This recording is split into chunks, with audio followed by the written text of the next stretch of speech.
Here we go. In 5, 4, 3. Call to me, lands far away.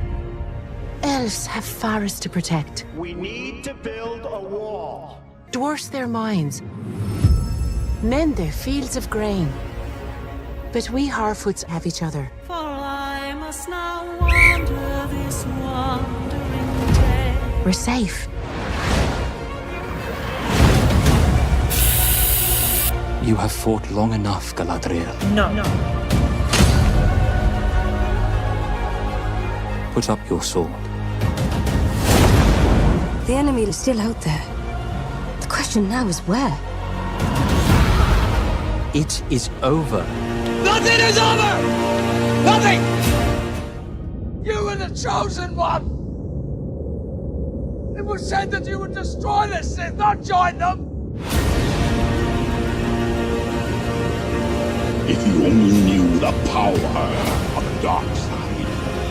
Darkness will march over the face of the earth. It will be the end, not just of our people, but all peoples. Everyone!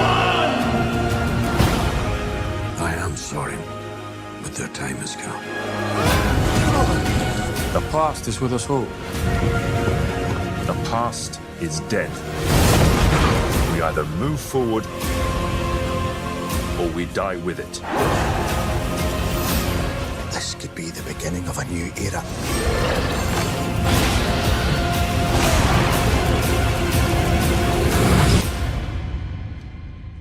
Away I must wander this wandering day.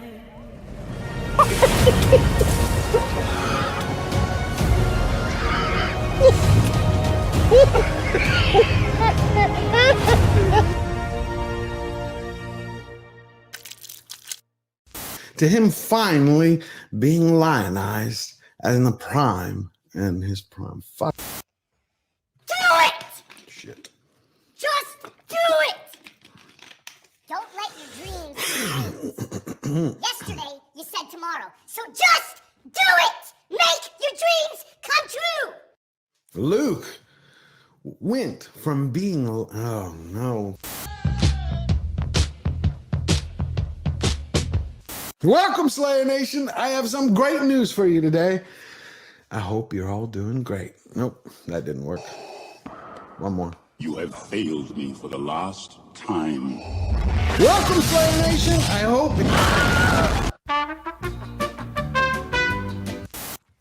If you're tired of starting over, stop giving up. That is eating away at what you love in order for it to shine. And one man's vision is... Sometimes you don't have to make things better for them to be great again. You merely have to Okay. Hollywood continues to slow boil the culture and crazy. Well, right now, Spider-Man actor Andrew Garfield has stepped up and he's fighting motherfucker.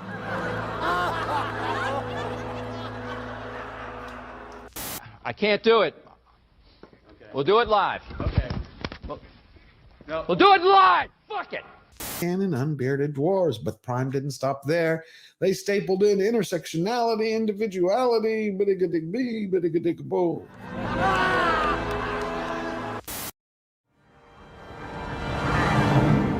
So it begins. At my signal, unleash hell.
Ladies and gentlemen, George the Giant Slayer.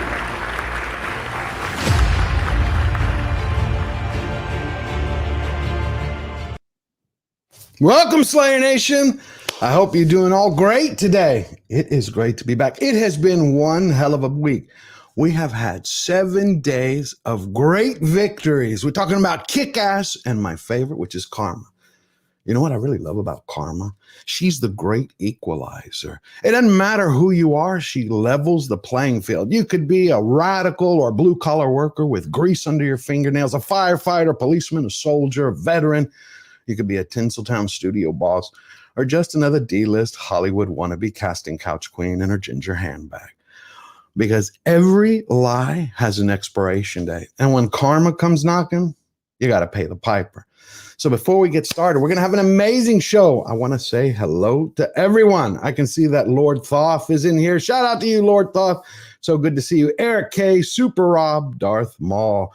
We got Man of War, my good friend for a long time. We met in Vegas a couple of years ago. He and his great wife have been wonderful supporters of the channel for a very long time. We have Sandra, we have Rachel, we have Deborah Apostolu, Yasu Agapimo. I hope all of you have had a brilliant week. Now, here's the great thing about this last week.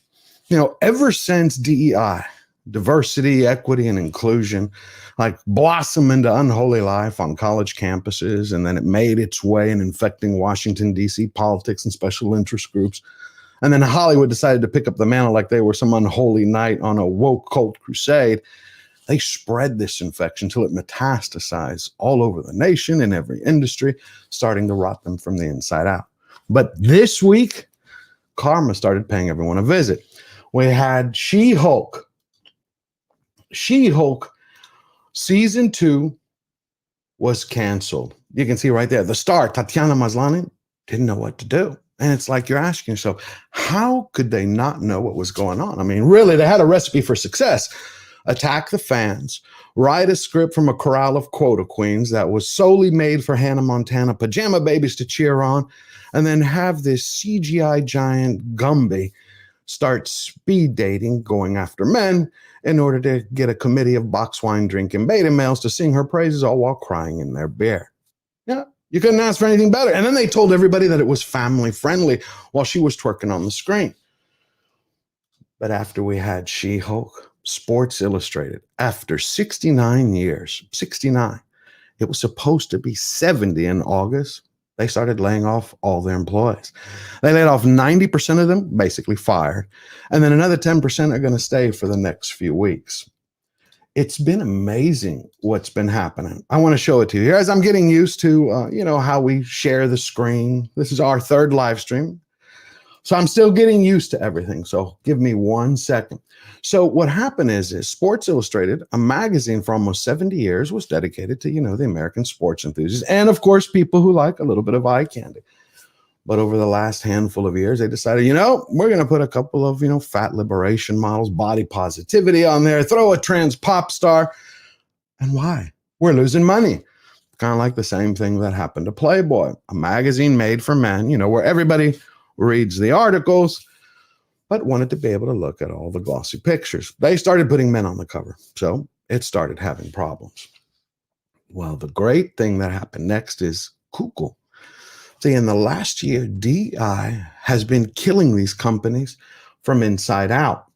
So what's happened is they're like, wait a minute, we're losing money. What's going on? Well, when you move from a system that is based on meritocracy and you move to one that Dr. Martin Luther King would hate, which is based on the color of your skin or your certain radical beliefs, what do you think is going to happen to the company? It's going to start having troubles. So you have Google now leading the charge to flush all the DEI consultants out, to start shuttering their DEI divisions, to stop promoting people, to start getting back to brass tacks. Because it's like you can't bake a cake without all the proper ingredients. Well, another piece of good news. I think all of y'all heard about Steamboat Willie, how Mickey Mouse, that version of him, Steamboat Willie, he became in the public domain. Well, in 10 years from now, guess what? We have Batman and Superman. They're going to be available to be used, not in their fullest form where Superman is flying, but they're going to be available for you to start creating content, but not just content, making movies, real art. So you can show Hollywood, if it's still around, what's going to happen. What's your take on it? How do you view him? How are you going to honor him? How are you going to respect the fans? What do you think this means to companies like Disney or Paramount? And that's why we're really here today. We're going to talk about Disney's great Mouse House reset. And to do that, we brought on amazing guests. We have Alan Ng from Film Threat. Him and Chris Gore have been doing a deep dive on Disney called The Disney Files. I read it. He's a phenomenal writer. I was just telling him that backstage. He goes into details, where did the shift started to happen, where Disney went from the Magic Kingdom to bringing magic into your living room, where mom and dad could trust John and Janie in front of the television screen, to being now something that's toxic. See, Disney's been around almost 100 years. For 90 of them, every day, new Disney fans were born. Right now, mom and dad are like, no way, no how. Why? Because they changed the movie theater into a soapbox so they could have their Hollywood Hive message machine being pushed. It's not working out for them. And to help and to work with Alan Ng, we also have my good friend, Tom Connors from Midnight's Edge. And for the finances that go on behind Disney Studios, we're going to have Valiant Renegade. And we hope he shows up. Now, let me tell you, we told a lot of people that Valiant Renegade was scheduled to come, but he might not be able to make it because he lost his dog. And so we're going to send him all our prayers and best wishes. Hopefully, if he shows up, we can all try to cheer him up. Because I just talked about karma. Let me share a little story with you that happened to me a few years ago about a dog. A long time ago in a far, far away place, all my friends, my best friends, my brothers, they all had pets. Some had ferrets, some had cats, some had dogs. Well, one of them named Greg, a brother of mine, he had a chow. And I really didn't understand the connection that people had with their dogs. It just went over my head. I'm like, okay, it's your pet. You feed him, you water him, you take care of him, he loves you. And that's it. Well, one day he calls me up and he's like, the doctor said that Kroll, because he named him after the movie Kroll because it was his favorite, is dying. I was like, okay. And he's like, I offered up my credit card to the doctors, whatever it takes, let's heal him. I didn't get it. I mean, I actually was an asshole and I started making fun. I'm like, you're going to basically use your credit cards up. And then he said if he had to, he was going to take a loan on his home. He's like, it's my dog. It's my pet. It's my family. I didn't grasp that in the beginning. I was like, okay, it's not your kid. But that's the way he was treating it. Long story short, years later, my sister gets married. So she's like, for the first few months, will you take care of my 4 dogs? I'm like, no problem. Well, you can see where this is going. It's like, eventually they became my dogs. They didn't go back to her. Well, about a couple years later, a fox terrier named Rocky. He was my favorite. It was her favorite. Go to the doc because he wasn't feeling well. The doc's like, George, Rocky's got cancer tumors. I'm like, do you know what happened to me in that moment? Without a thought, without meditation, without reflection, I'm like, what? There's the credit card, whatever you need, whatever it takes. I want him better. I didn't know where it came from. All of a sudden, I was like, this dog meant more to me than anything. So he had these tumors and he went to surgery because I told the doc, no chemotherapy. I'm not going to make him suffer. But my sister was studying in school herbs and acupuncture and medicine. And so she came up with the doctors that she knew with a few herbal remedies, and he survived for another 3 years. Long story short, I called up everyone on my list of my friends and I told them, I apologize, screwed up, I understand. And Greg said, when the doctor told you that he was going to die, did you whip out the credit card? I said, yep, without a doubt, without a thought. He's like, welcome to the club. So hopefully Valiant Renegade joins us. But until then, let's meet our amazing guests. First, we have Alan Ng from Film Threat. Say hello, Alan. Hey, George. How you doing? Great to see you here, my friend. Yes. And we have Tom Connors, my good friend from Midnight's Edge. Hello. I wish I could be on the same level as Alan. Oh, no. Y'all are both incredible. Well, you can just move these screens around. No. He just, he's like, we're going to bring Tom on to help Alan out. It's like, no, it's probably going to be more like the other way around. But okay. Yeah. So, Alan, the D files that you're doing, they're amazing. There's so many things I didn't know. You want to share with the audience a little brief about how it started and what you discovered? Yeah. I mean, it all really began with a wish. The movie Wish had come out. I was at an early screening, and after it ended, I was just profoundly saddened by how the quality of its animation was lackluster, was uninspired, and it really did feel like the worst movie of the Walt Disney Company's history, of its 100-year history, and quite fittingly, this celebrated the 100 years, and it's almost as if they had removed Walt altogether. And then in my review, I just kind of went through the trailer and just showed why each of these shots, why these scene compositions were just so uninspired, so so amateurish compared to what Disney had done in the past. And I thought maybe I'm overstating things, maybe I'm wrong. And then we started getting emails from employees, current and former employees at Disney, saying, not only are you not wrong, but you have no idea what's going on behind the scenes. And from then we just started basically what we've been doing at Film Threat is just opening cans of worms. And it seems like each week a new can is being opened and more is coming out. And so decided to run these 2 articles. It'll be a series, but the first one was The Fall of John Lasseter, and the second one is The Great Mouse Reset, where you see the beginning of the end for Disney, and how it took place right after John's firing. Okay, but when I was looking at that with John Lasseter, and I think the audience or most of them know who John Lasseter was, he originally was the head of Walt Disney Animation Studios and then the chief creative officer of Pixar, responsible for like Toy Story 2, which he directed personally, both of those. And then after he was inspired by a cross-country trip with his 5 sons and his wife, he made Cars and Cars 2. I mean, you're talking about a guy who turned cars into celebrities. Yeah. But when I was looking into it, I was like, this man was let go because he liked hugging. Is that the truth? Or was it like corporate cutthroats who just wanted him gone because he was an heir apparent to Walt Disney? Yeah, I mean, there are two elements to that story, 2 aspects to it. One was, as you state, he was the chief creative officer at the Walt Disney Company, which meant he oversaw not only Pixar animation, Walt Disney animation, but I believe he oversaw Imagineering as well. And I've certainly been in this situation. I used to do marketing before I did all this, and there was always a bottleneck. There was a VP that I respect and admire, but he was the creative bottleneck. I'd send him, I need to get this approved, and weeks later he would get it back to me. And so that's kind of like what John was at that point. Was he had so many irons in the fire that that project started getting delayed, and he was. He was just overworked, and things got delayed. On the other side of that, John was a perfectionist when it came to creativity. If you were working on a John Lasseter project and then you showed him your work, he will turn from that affable hugging guy into a stone cold critic, a perfectionist of creativity, and he'll outright tell you why your idea sucks.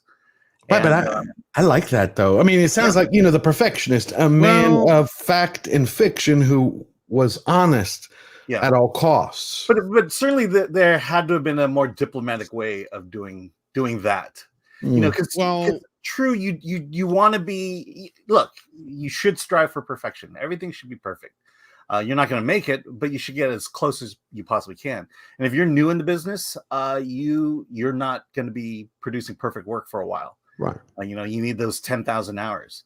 And I think people took it one of 2 ways.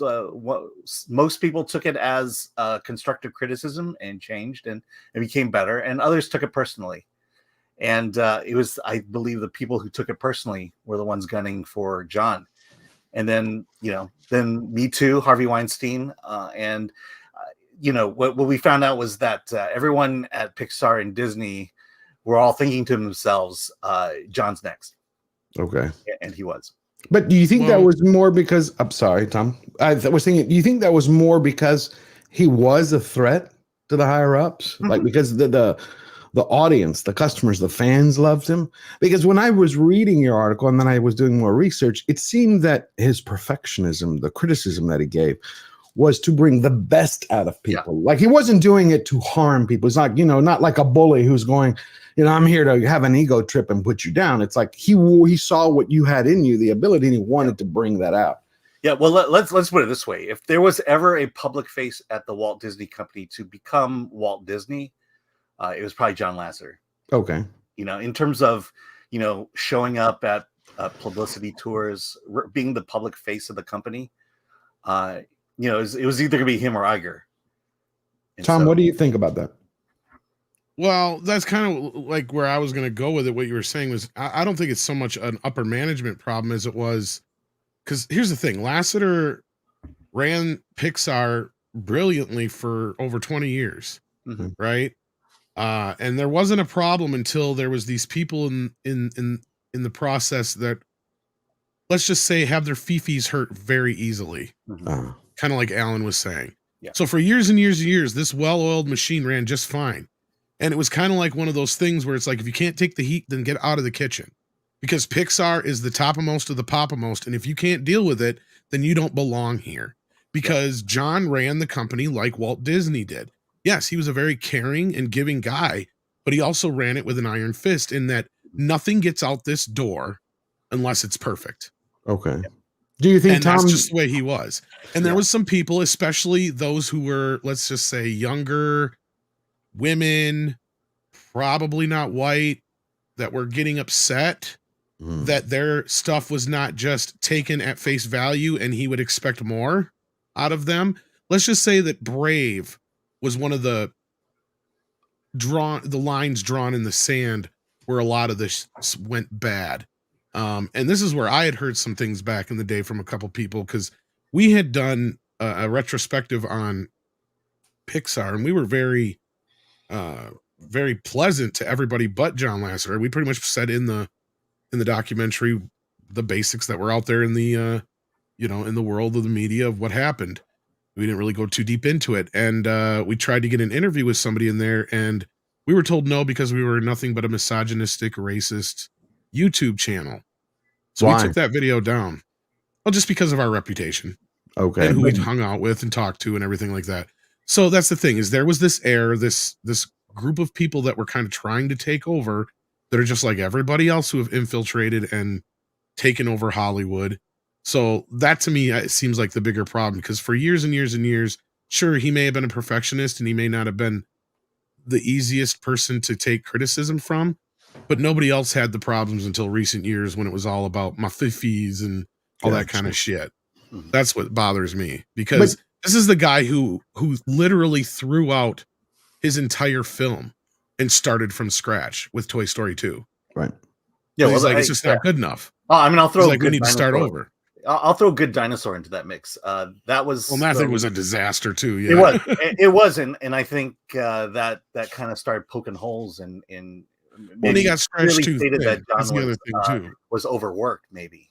Exactly, he did get stretched too thin, because Bob expected him to take on both Disney Animation and Pixar, plus creative director for all of Disney, which included park stuff and all this other stuff. Like, he played a large part in the Cars deal over in the Disney world and all that stuff. So again, he was somebody who was stretched so thin when he got brought on by Bob Iger, because that's the thing. Before that, all he was handling was Pixar. Right. And that's it. And what about with Eisner? What about with Eisner, though? He had a good reputation. He had a good working relationship with Eisner. Sure, he made money for Eisner. Yes, right. Because that's the thing. That yes and no. He walked from Eisner. Eisner and him did not get along near the end, and that's where Bob Iger had his first big victory, is when he brought Lasseter back to the company, because Eisner pissed Lasseter off, because they owned all those Pixar characters and movies that they created at Disney.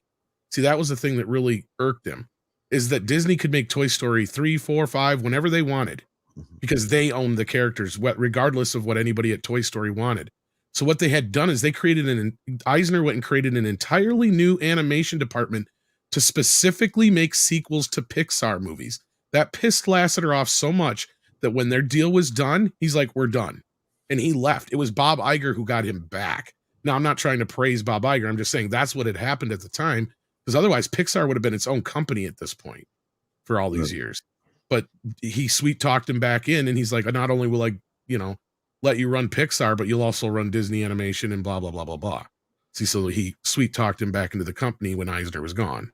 Well, here's the thing: was this the beginning of woke starting to manifest in the studio system, or was this just more, again, corporate cutthroats? Because like Princess Fiona says, well, hi, Princess Fiona, always great to see you. She says, woke is a religion and no one gives up their God overnight. But with enough time, everyone has a chance to become enlightened to the truth. I think that's a good point.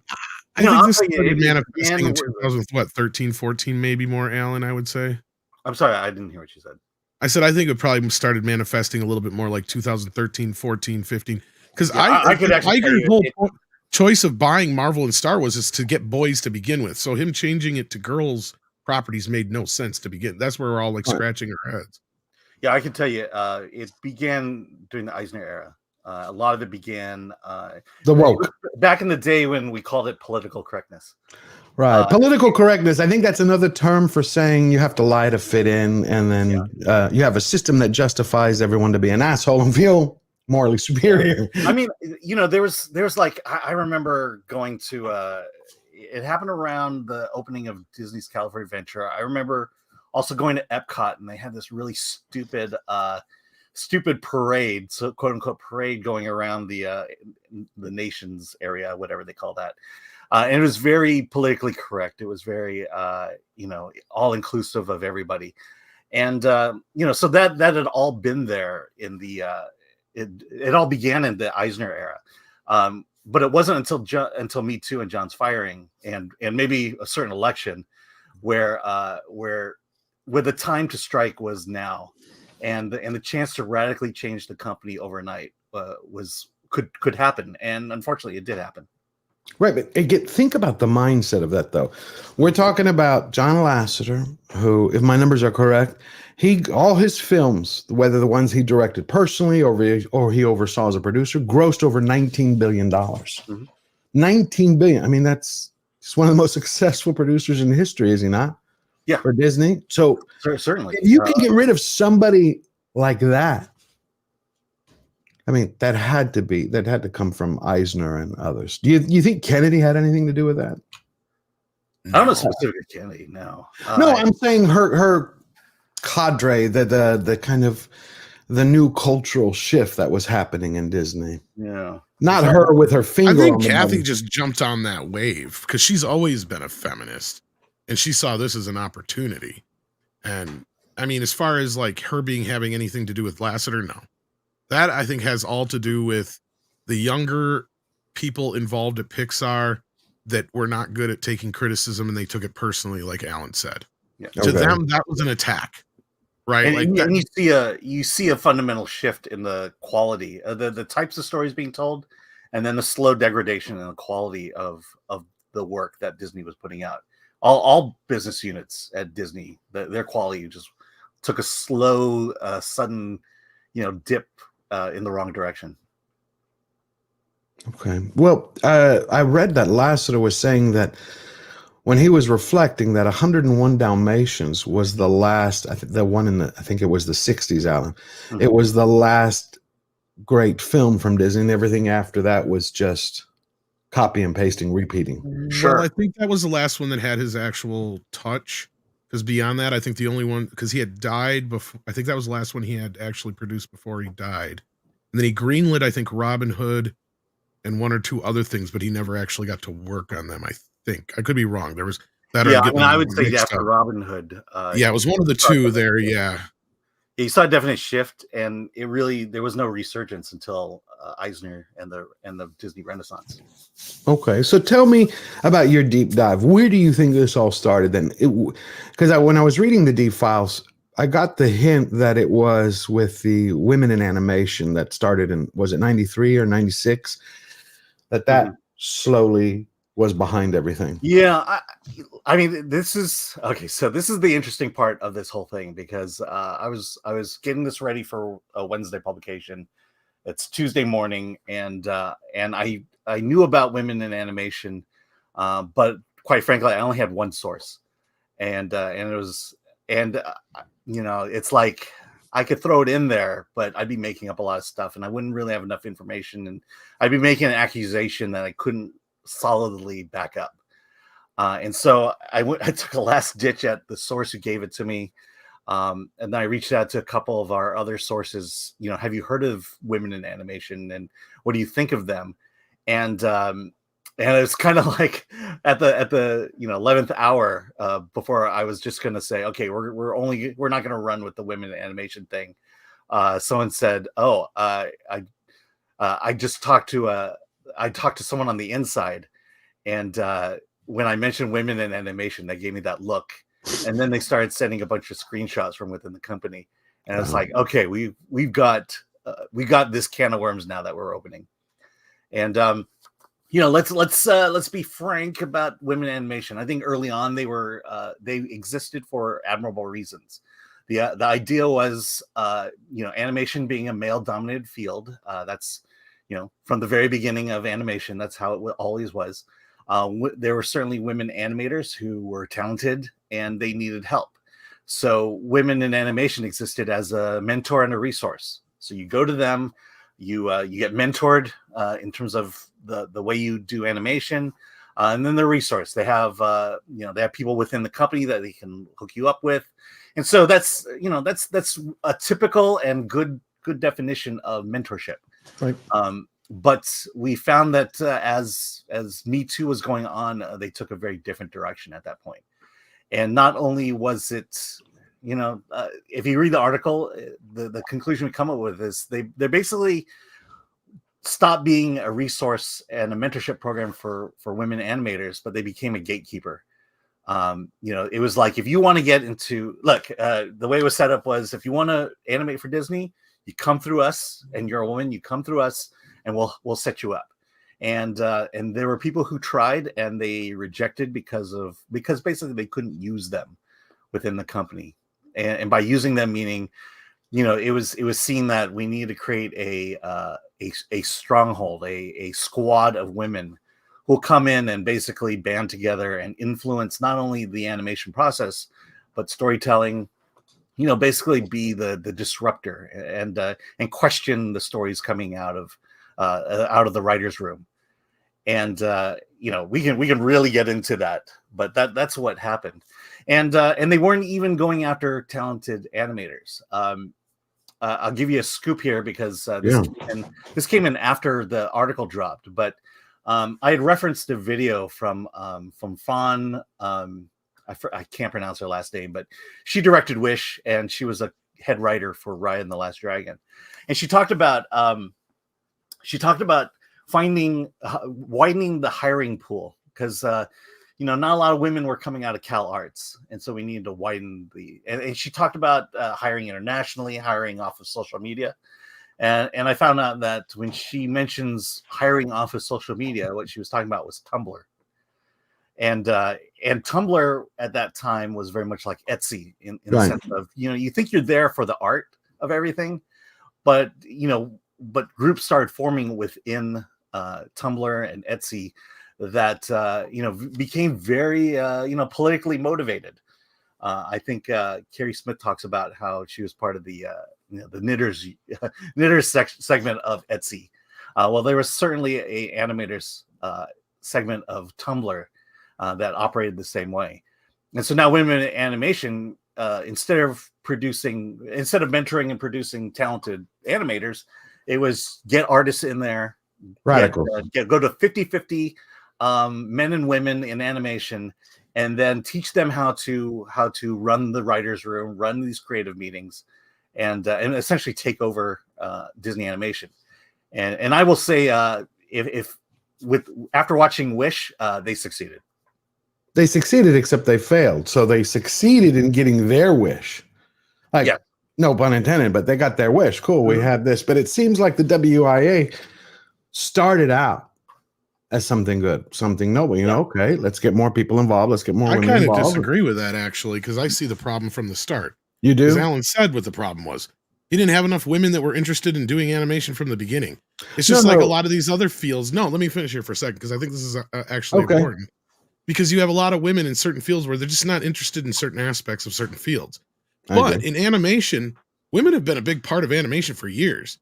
In fact, part of the joke of why it's called the Ink and Paint Club in Who Framed Roger Rabbit was because that's where all the women worked. They worked in ink and paint because they have small hands, so they could do the fine lines. More women, when it comes to art, get into graphic art than they do actual like animation and cartoons and comic books. It's just the way it is. So you think from its outset, I think the outset, this whole thing was a bad idea from the beginning, because all you're doing is pushing something that doesn't exist. Now, I guarantee you 9 times out of 10, if there's a woman who's interested in animation, if she's good, she was already working in animation. Good point. Probably. Good point. Because you had Don Bluth and all these other guys who had plenty of people working for them. There was other animation groups out there that were doing plenty of work. To me, I see it as more of a gatekeeping thing, like Alan was kind of hinting at there from the outset. Now, maybe they had some noble aspirations to begin with, but as like a lot of these DEI things and other things go, unless there's a problem to fix, they create the problem. So you think it was DEI in its infancy? Kind of, and that's kind of the whole thing with like political correctness in the begin with. It had the right intentions, but as we learned as we went along that this affirmative action and other things, they weren't actually making things better, they were making things worse, because they were forcing people who weren't interested into these fields and who weren't qualified into these fields. But anyway, you were about to say something, Alan. Sorry. Yeah, I mean, I see it a little bit differently because I've certainly myself have been involved in some of these organizations. They all start off with good intentions. I think the problem is when they start succeeding, they start becoming irrelevant. And you can go as far as back as the Black Panthers. There's also the Asian Chinese associations, family associations in LA and San Francisco and New York, where the new Chinese immigrants came in. They needed, they didn't speak the language and they need to figure out the American system quickly. And that's what the associations were there for.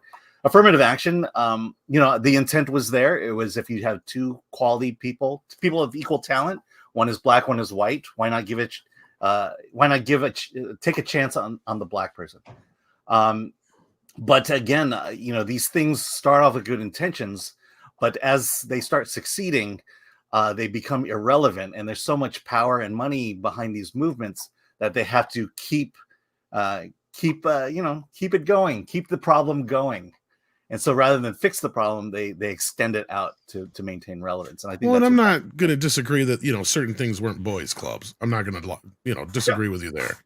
But when it came to animation, like I said, since the way back, like the women have always played a large part in that, because they didn't necessarily always play the part in the roles of the directors, which, things needed to change there, and they eventually did and stuff like that and other parts of it. But they were always part of, like I said, the ink and paint part and certain other things. So they were a part of the process already. Well, I mean, in this case, I don't agree with it being such a good idea up from the front. And I think it is more of just a power play than anything. But I will tell you, I've been reached out to by POC female animators, and the fact is that WIA has become the gatekeepers. That because they're not willing to go in with the movement, they're not able to get work in animation. So if you don't embrace the cult, if you don't embrace the ideology instead of art, you're out. But these are people who could, these are people who are not living in LA, who could use the mentorship, who could use the resources. And that's what WIA was supposed to be. And they're not that anymore. Well, Stunt Brat has been a member, and she's been a part of George the Giant Slayer since day one. And she says, I disagree. In the 80s, stuntmen were still putting on wigs to double women. That's true. And that's what I'm saying. In other places that needed improvement, in animation, though, that was one area where women were already a major part. Well, they were program, again, especially by the 80s. Anyway, but there is a distinction between the ink and paint and the actual animators. No, I know. I was using that as an actual example of way back in the 30s and 40s. Yeah, when this first got started. By the 80s, you actually had women heavily involved. That's my point. Yeah. But whatever happened to just meritocracy, talent? If you have the talent and you have the ability and you have the work ethic, you move up. You can get into it. Just get back to that. Or better yet, if you have the potential for talent, why not grab a hold of those people and mentor them and give them the resources? And you do look outside the box at that point. You look at, women, at people of color, and you say, hey, you know, here's someone talented, let's give them a shot. Here, I'll give you. And I know animators within Disney who attempted to do that too. Well, look, most of my aunts were art majors, okay? Like, that's my point. It's like, it's not like it's hard for women to get into the art. Yeah, but the thing was that with Raya and the Last Dragon, they were bringing in women who were not there yet in terms of seasoned talent. You know, they were, and the problem was that with Raya, they decided, well, because it's about a woman, because it's about a Asian woman, a Southeast Asian woman, you know, we're gonna recruit all the women within the company. And there wasn't enough of them. And the worst part was that the veteran women who were working on it had no time to mentor the up and coming women. And so the women who weren't ready yet were floundering and were having a difficult time. And there was no one there to help them because, of course, men couldn't enter the system and help them out. But I've always found, I mean, I see where you're going, but I always have this problem. I view affirmative action of any kind in any industry as going away from looking for those who are striving for excellence, because its inherent intent in the beginning is noble. You know, you want to be able to reach out to people who don't have access. But I'm like, okay, but that's always been that way throughout all of history. In any industry. We're not talking about Hollywood, whether you're a blacksmith and you need to become an apprentice.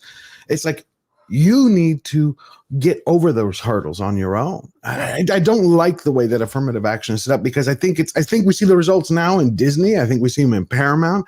I think we see them in our society, in our public education system, where in order to our airports, come on, we learned this week.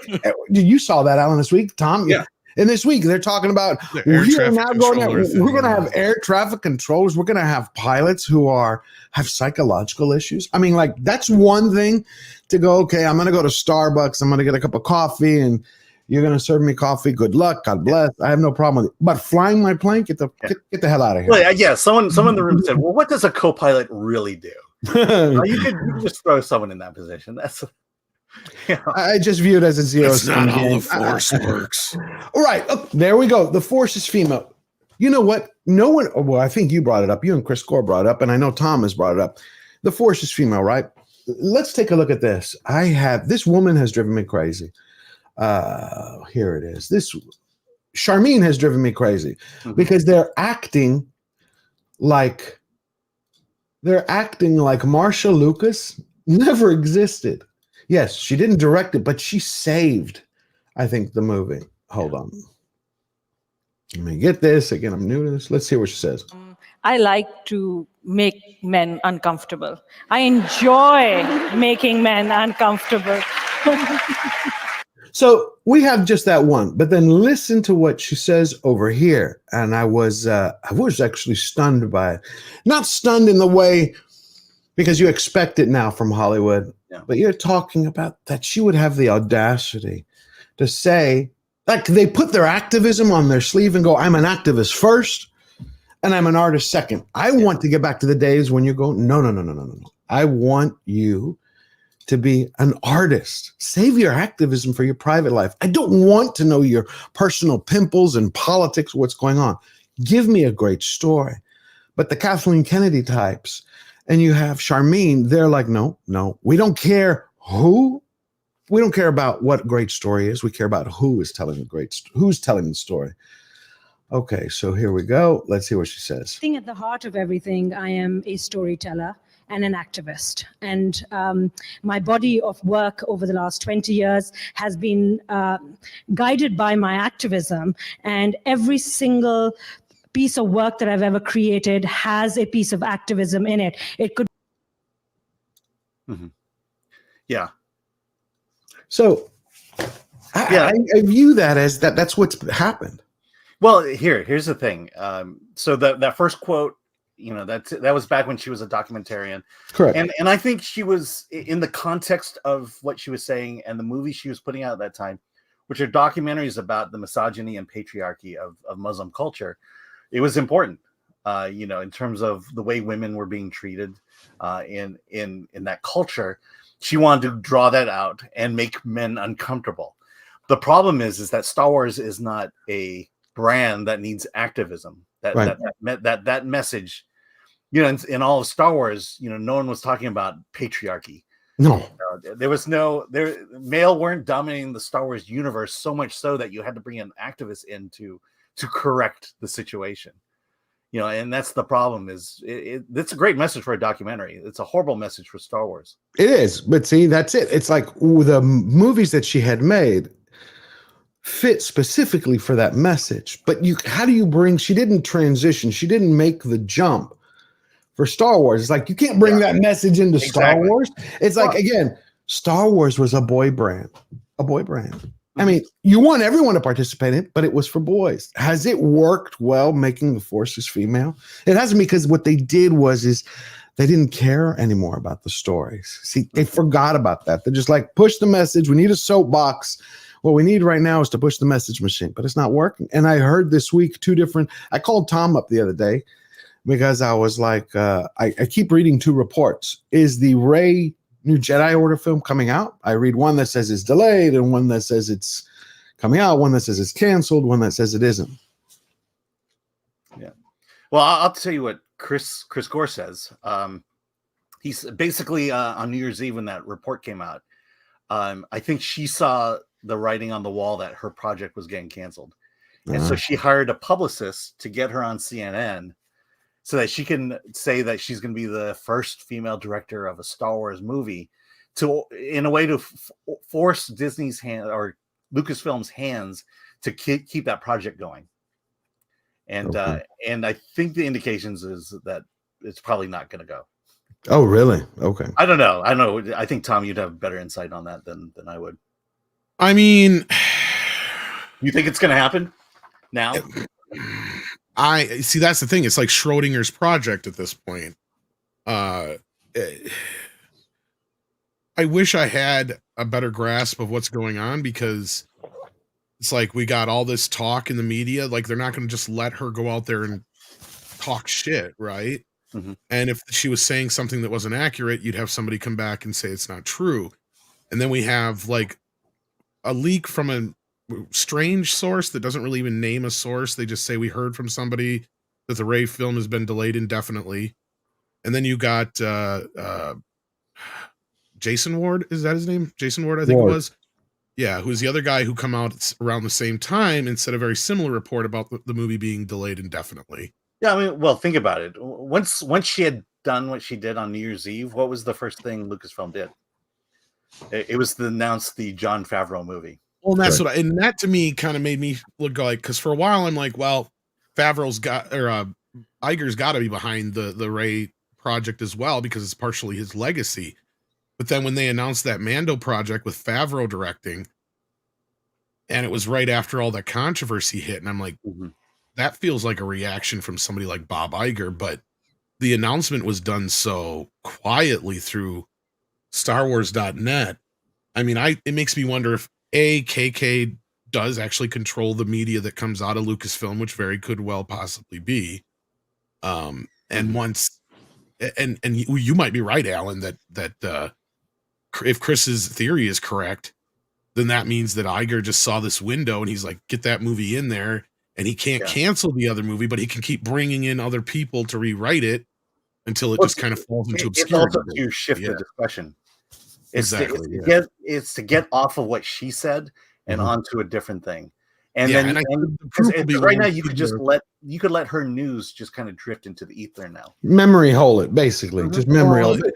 But don't you think that both of y'all think that it's a disservice to Marsha Lucas? Yes, she didn't direct Star Wars, but if I'm correct, she saved Star Wars for George Lucas, did she not?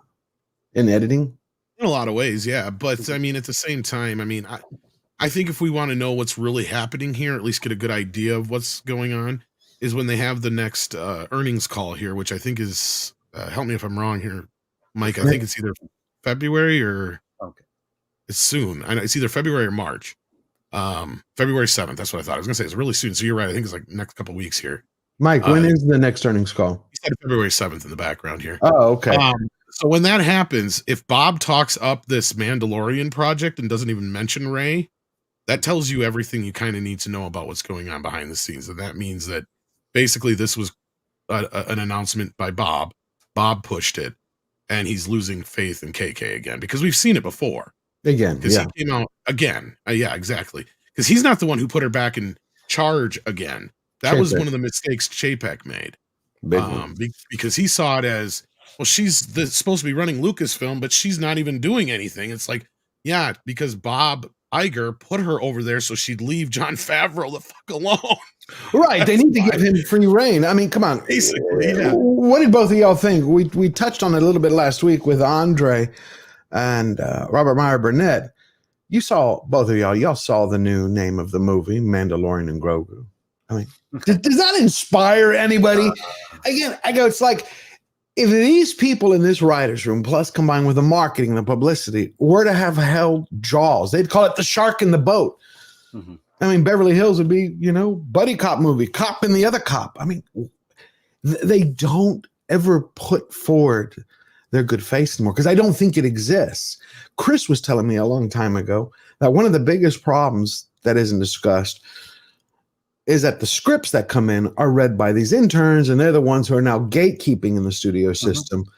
And they're the ones who are filtering through, like, okay, if it doesn't fit my ideology, if it doesn't fit my worldview, the religion that I believe in, it's not going to be pushed upstairs. Is that also happening at Disney with all your research that you discovered? Well, I mean, I don't know that specifically, but in terms of interns reading scripts, that's been going on for decades. Right, I know, but these, when you recruit ones who are especially infected by let's call it a woke mind virus or a certain ideology, I keep thinking about it as ideology versus art.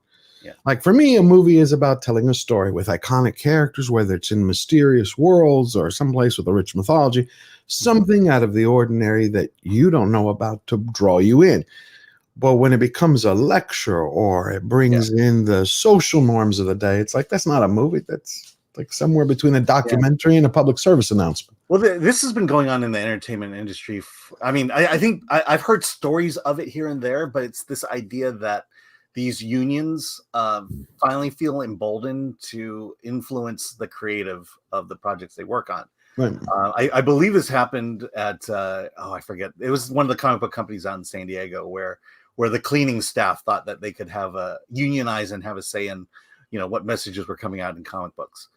That's the same thing that's happening here. You basically you don't like the message that the writer gave, so you have a secret meeting with all your union members, and then you kind of come together in solidarity and demand that that this story change. Okay. And I think that's what's happening at Disney, and I think this is the fight that a lot of the studios are now having with their rank and file at this time. All right, let's read some super chats first and then get right back to that. Put a pin in that real quick, and just to see maybe there's some comments that our audience has. Man of War 665, Neighbor of the Beast for 665, of course. Look at this lineup. Mattresses at the shelter, a little too lumpy. And no, Eric K, I will not smash, so just quit asking. It's creepy. Well, then go lick the like button then if you're not going to smash it. Donna Hergrenrether for $4.99. How exciting to have a group of my favorite YouTubers and one non-YouTuber. I enjoy all of your content. Have a great show, Slayer. Who's the non-YouTuber here? Mikey, but I got more enough proof that he's a YouTuber. We all know he's a YouTuber. He keeps it up. I got a little ace in my pocket that he keeps forgetting. No. That is good. Yeah. Just ignore that. That was a technical difficulty. We didn't hear that. He said yes. See, you have to translate it from Mexican Ironmanese. Next, we cut him off mid-word. There you go. Yeah.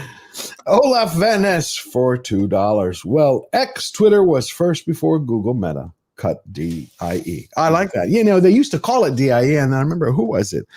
What group was it? If anybody in the chat knows, who was the one who recommended that, it's bad marketing and publicity, call diversity, equity, and inclusion. I know they changed it from DIE to DEI. They're all morons. I know it is. It was, after the expose came out on the Vanguard and BlackRock, that's when the branding changed with all of the companies in the portfolio. They sent out a directive to all of the companies that were funded by BlackRock, and then Vanguard followed suit, and that's when the letters changed. Thank you, sir. That's brilliant. That's why we have Mexican Iron Man around. Brilliant brother, great producer, and where business goes to die. It is, but think about it. I love Dr. Martin Luther King. You're talking about a man who was killed because he wanted everyone to be judged on the content of their character, not the color of the skin. And yet, years later, I think the man is rolling in his grave. He's like his own wind turbine. He's watching this. He's like, what the hell happened? Everybody's now judging everybody in these industries based on the color of their skin. Fantastic Mr. Knox for Australian $5. She-Hulk canceled. It can't be the crappy CGI or the script or the direction Jessica Gao was leading the show or giving Megan Thee Stallion on. F the MCU. I completely think about it. Disney, like I said at the top of the show, used to be family friendly. I mean, moms and dads could, whether they're cooking dinner, setting the table, they could plant Johnny and Jane in front of the TV and go, Disney, Mickey Mouse Club, whatever you have it, Brave, Little Mermaid, and they could watch it and be okay. My nieces, when they come over, I have to preview everything. You have to today because you're going to go, what is the message they're trying to get to them? What is it exactly that they're trying to, because they're not just trying to talk to them, they're trying to reprogram them. Yeah. Well, you do it with my kid and you just try to teach her these things. What they're trying to do. Yeah. I mean, look, don't you find it difficult though, Alan? Like, because they're bombarded from every side? They are. They are. And a lot of it is, I mean, what I do with my kid is I just talk to her about what's, what I'm thinking, how I feel about certain things. It helps to have the job that I have, and I can tell her what my issues with a lot of these films and stuff, and why she knows why they're failing it and why they're bad. Good. And I'll comment on this in the D files. The next one we're gonna do. There's a thing that was happening within the union, especially like WGA, where it was like it was basically people who were unqualified were chasing titles and then using those titles to get better jobs. For example, Jessica Gao, she worked on a couple episodes of Rick and Morty. She was a writer on Rick and Morty. And because she was a writer on Rick and Morty for a few episodes, she got showrunner for She-Hulk season 1. And she wasn't qualified to be a showrunner at this point. I know. How did she get that? I don't mean to cut you off, but that's my point. Is she's a writer. She's a woman of color. Well, that's it. She-Hulk. It's simple as that. But it's the same way. How do you get Charmin Chinoy, who's a documentarian? How does she land a Star Wars film? Because, what is her experience? She's a director, and she's a woman of color. That's it. That's all you need. You don't need a resume. You need a title.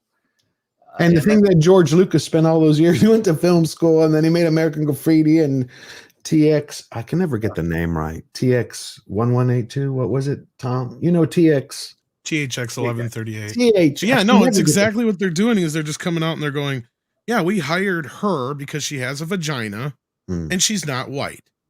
So it's basically she's a writer. She's a writer. And, well, that doesn't fucking matter. She could. Well, I mean, that's because we've been getting stories of basically veteran writers who were told, hey, for us to go through with this with your project, we want to bring on this person of color to be your co-writer. And so that means that not only sharing the credit, but now they're sharing the paycheck. And a lot of these veteran writers were like, hell no, that's not going to happen. And, what do you think? What do you think about that? Where are the veteran writers? They're not working at all. Yeah, I mean, let's go back to filmthreat.com. We just ran a letter from a WGA writer. The only white male writers that are working today are the showrunners, showrunners of the top shows. But the rank and file, the studios are forcing them to bring in diverse talents. And so a lot of your journeyman white writers are not working, have not been working for a while. And to think about all that experience going to waste, all of it. Yeah. Okay, Mike, give us the next super chat. Rachel C became a YouTube member. Congratulations. Now you can become a member of George the Giant Slayer. Look, becoming a member of the channel, it helps support us, but we have a lot of great things we're bringing. In the next 2 to 3 weeks, we're going to have our very first member stream. So you want to become a member, we're going to shout out to Toxic Man Flu and Greek Light for being one of the first to join. I'm really looking forward to this because holding a members live stream is going to be fun. That's where all of us get to interact together. We get to bring you on the panel. You get to ask me any questions you want, and we get to shoot the shit. Next, like we have Aiken for $7.99 Australian. Good day, all. Off topic, I highly recommend looking up Professor Thomas Seyfried on YouTube. Recancer. Carb free, isn't snake oil, and fights big pharma. Okay, we'll take a look at it. Eric of Melnibone. I can never say that, even though Michael Moorcock is one of my favorite authors. Because I love Tolkien is first, Tolkien, and then Michael Moorcock. Elric of Melnibone, I love your name. The Eternal Champion became a YouTube member. We have Greek Light, $9.99. What a heart. So nice to know you helped your sister's pet, and he lived so long. Oh, thank you. I loved Rocky. I mean, okay, I never told anybody this, but when they told me that he was dying, like I not only whipped out the credit card, I was like, take it. I don't care, whatever it costs. But when I saw him, I was crying.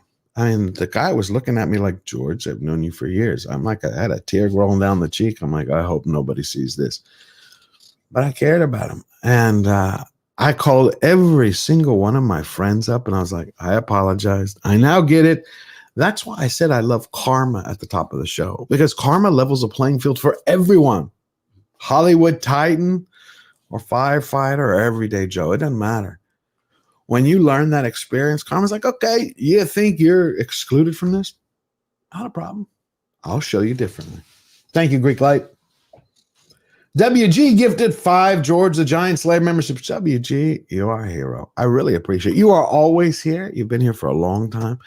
And you're making other people members. That's incredible, because we keep growing Slayer Nation so we can give everyone a voice so they don't have to feel like they're being silenced, so they can speak out and fight back. Thank you, WG. I'm going to say something about karma. Yep. If you're going to do something good for karma's sake, make sure you film it and then post it on your social media platforms. You've seen a lot of that crazy stuff going on lately. I know. It's wow. I mean, I've seen people, ever since I started YouTube, I have seen things online that I never thought I would see. And it's like last week I talked about my kidnapping story, but I wanted to tell him that was just an overview. I will get back to it in more detail. So if y'all ever have any questions, just ask them. But ever since I started YouTube, I'm like, I have seen things online that I'm like, this is not it's not real. And now with AI, I question a lot what is and what isn't in the Matrix. But no, you're right, Alan. I like that. Yeah. So film everything. Just film everything. Man of War 665, Neighbor of the Beast for another 665. So ultimately, the wages of unicorn milking, rainbow farming is broke. Get woke, go broke is now a universal law. And we'll come back to that real quick. We'll get to the rest of the super chats. 1 second. Well, Red French Moon became a YouTube member. Thank you, Red French Moon. But talking about get woke, go broke. When you were doing your deep dive into the D-list file, did anyone tell you that, okay, they've gotten the message inside? They haven't announced it, but they've gotten it. It's clicked. The best I can say is they're catching on. They're catching. Yeah, okay. they're yeah. Because I heard are they catching on, or is the money drying up? Chicken in the egg. Good point. Well, sometimes it takes the money drying up to catch on. Because I'll tell you, that's what I think a lot of this is from. Because the difference between this and the PC culture of the 90s is this was manufactured by companies like BlackRock and others, and that's where the money and the funding came from. Because that was kind of one of the things I started hearing murmurs about in the last year or so, is that the money had dried up in the D and the I areas. So they were moving back to the E area, which is typical ground for Hollywood. They've been doing environmental messaging since the 80s or 90s in movies anyway. Yeah. So in this case, hopefully, if anything, this is going to be the worst phase of the DEI phase of Hollywood. And I think they're only doing it because of the same reasons like we were talking about before, is you have certain people who get involved in these. This is a little different because you'll get canceled if you don't follow something, other than just getting, you could piss some people off before about certain things, and what are they going to do to you? Nothing. Nowadays, though, you piss the wrong people off, you're not only going to lose your job, you're going to lose your house, your livelihood, your wife will leave you, your dog will leave you, you name it. But okay, go ahead, Alan. Yeah, I'll just say Ruby Gilman was a test case in terms of one certain animation studio saying, is going woke the right direction? And Ruby Gillman was that test. And hopefully they got that message. Well, I hope so. It's just, it doesn't seem Disney. Their last five films. Well, Disney's last 5 films failed. But see, I don't, I understand it. I don't accept it. I'll put it that way. Because for the audience to understand, for a film, from the moment it gets greenlit to the time it hits the screen or the television screen, doesn't it usually take 2.5 years? 2 to 2.5 years? Well, it's more than that, George. Like one of my favorite sayings is, it takes 1 million things to go right to make a movie. Okay. It only takes one thing to go wrong to take it completely off the rails. And you're already working hard enough to make a movie that just people will like in general. Adding this extra element to it makes absolutely no sense from a business perspective, because they're already trying to minimize the risk involved with this as it was. Like, they were trying to work this formula out for years of how do we make a movie that we can guarantee will make a profit no matter what. And they thought they had dicked the system with the superhero films and the Marvel craze. Because they're like, well, not only do we have a thing that people like to go see, but if we keep setting it up like a TV show and leaving it hanging, like a to be continued thing, they're just going to keep coming back to the theater in droves. And it worked up through Endgame. Same bad time, same bad channel. And not only that, it doubled in between that process. So they're like, damn, this is a good idea. But what got into the mix then was this whole DEI factor. And that's what kind of ruined the whole thing. Because I've argued a few times that this superhero thing could have went on for another decade easy had they just kept doing what they had in the comics, like they were for the first 10 years, right? Like, if they just kept doing that, I don't think maybe people would have gotten a little tired of some of it, but I don't think that it would have set in so quickly as it has. I think great stories are great stories. But at the same time, I will say we went through that Western era. What was it, in the 60s and 70s? I mean, they have a lifespan. Like, everything was a Western, and then we started. But I do agree with you on the fact that I think if they had pumped out great stories, I think everything for Disney, for Marvel, for the MCU ended after Endgame. I think it was done. Is there any one film outside of No Way Home that anyone really likes out of the MCU and Phase 4? Joker is the only thing you can kind of throw out there as a little, but that's another anomaly kind of sorts. Batman, the Batman, well, even the Batman, even kind of actually, as far as I know, was a disappointment for Warner Brothers, because that was coming off of the Joker, and they're looking at it like, well, if the villain can make $1 million or $1 billion, and the hero can't even muster $1 billion, what are we doing wrong here? Because by all actually, like, if you look at it, the Batman should have made more money than the Joker did at the end of the day, and it didn't. So it's like, that's great. Yeah.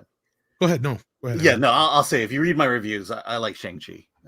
Oh, you did? I didn't know that. I'm gonna read. Well, I'm gonna read. What did you like about it? You're biased. No, I'm curious. What? All the Asian stuff I liked. The thing about Shang-Chi is, in terms of having grown up a Chinese American all my life, it hit everything right. Okay. That land that they go to, all the animals in there, it was just like those are things that were on the walls of all the Chinese restaurants and banquets I went to. In terms of basically it was a Marvel Disney take on my culture. So it's not like it was super authentic, but it hit everything right. And I'm looking at the chat. It's like, well, it's all right. That's that's one of the great things. You can't see one thing. I can say I hate a film, don't like a film. This is woke. This is not woke. But I'll never rain on someone's parade who takes happiness from it. I don't think that's right. I think that's what the wokies do. Alan likes it. That's cool. I can't stand Shang-Chi. I used to call it Shang-Chi and the 10 cock rings. Pardon my language. But Alan likes it. Yeah. God, good luck and God bless. I shut it off after 5 minutes because I was insulted that they had a bunch of CGI instead of actual kung fu. I was like, what the hell? I just it's done better than what I've seen lately. I'll just say that. Oh, whoa, worlds apart. The Marvels. Come on. Yeah. Come on. Black girl magic power. That may be. I never accepted the fact, because I used to say I never understood. And I realized after a while, I'm like, it's not that I don't understand. It's I don't want to accept. Like Samuel Jackson, being a man who's been in the films he's been in, and then you transpose him into the Marvel universe, right? As Nick Fury, the ultimate masculine, You know, this icon of masculinity, almost in a way, a dark James Bond of the MCU. And then to turn into what I thought people like Jackson would be like, no, not going to happen. Rewrite the damn character because I'm not going to play it. So it's like, is it the check that gets people like this? Or is it they actually fall into the groove? Because I noticed that Denzel Washington getting to get the roles he used to get because he comes across as so based. Yeah. Mike, so, I keep looking at the chat here. I mean, I'll say this. Of Marvel Phase 4, 5, and 6, excluding Spider-Man's, what was better than Shang-Chi? What was I think? I would say Guardians of the Galaxy. Guardians of the Galaxy 3. Okay. Guardians of the Galaxy 3. I like that. I did not like Ant-Man and the Quantum. What the hell was that? Are you sure you didn't just like it because the last movie before that was the Eternals? Oh, come on, Zhao. I don't understand. I looked at some of Zhao's work before. The one that she got the Academy Award for. I liked her cinematography. I did. Now, a lot of people gave me shit, but I liked her cinematography because I think she has an eye for that. But I think the character, their arcs, the writing. But then again, whether I was talking to Gary or I'm talking to you, Tom, and Alan and I, we were streaming together once on Chris Gore's channel. Y'all have explained to me on your channel. Okay, on your channel. I didn't know that. Correct. Our channel, yeah. On y'all's channel, as a Texan, y'all's, that the directors, though, for Disney and especially for Marvel, they don't really have a lot to say. It's more of a machine. Yeah, they hand you a script and you do it. I know she was involved in it. I'll say this about Eternals. Eternals should have been treated in the MCU like the Eternals were treated in the Marvel comic system. It was Jack Kirby's pet project. It wasn't even part of the Marvel the 616 at that time. It was just stories that Jack Kirby wanted to tell. And Eternals should have taken that direction. It just never should have been part of the MCU. Right. One of my problems is I actually thought the movie would have stood. I didn't like the film, so I'm going to put that caveat in. I thought the film could have stood a better chance in the cinema if the actors weren't poisoning it in all the press junkets. Yeah. I mean, come on. You saw these actors like, we're going to save the world with the Eternals. I'm like, are you high? Yeah. Like they literally thought their film was going to save people. Our shit don't stink. So, and then you watch Denzel Washington. Gotta have this clip. I gotta share. I'll find it after we get through the super chats, where he's talking about people make so much about movies. You know, it's just a movie. He's like, it's a movie. Don't take it so seriously. It's a gift. You're lucky to do it, but it's not. You know, like you're not Mother Teresa. It's a film. Okay, let's get to the next super chat. Mike. Yep. You ready? Yep. Red French Moon again became a YouTube member. Thank you, Red French Moon. Can't wait to become a Slayer member. Lemon Gerber gifted 5 George the Giant Slayer memberships. Go pick those up so you can be in our member stream next month. Moreland became a YouTube member. Thank you, Moreland. We're going to have a lot of fun. Mr. Buttcrack Media, always good to see you, my friend. Gifted 5 George the Giant Slayer memberships. I appreciate it. Blitzen gifted 10 more Georgia Giant Slayer memberships. So grab them up. Kung Fu Hot Dog became a YouTube member. I love that name, Kung Fu Hot Dog. It reminds me of, what was that film? The Hollywood, it was a comedy. The Hollywood, it was a Chinese film. The Hollywood Hustle.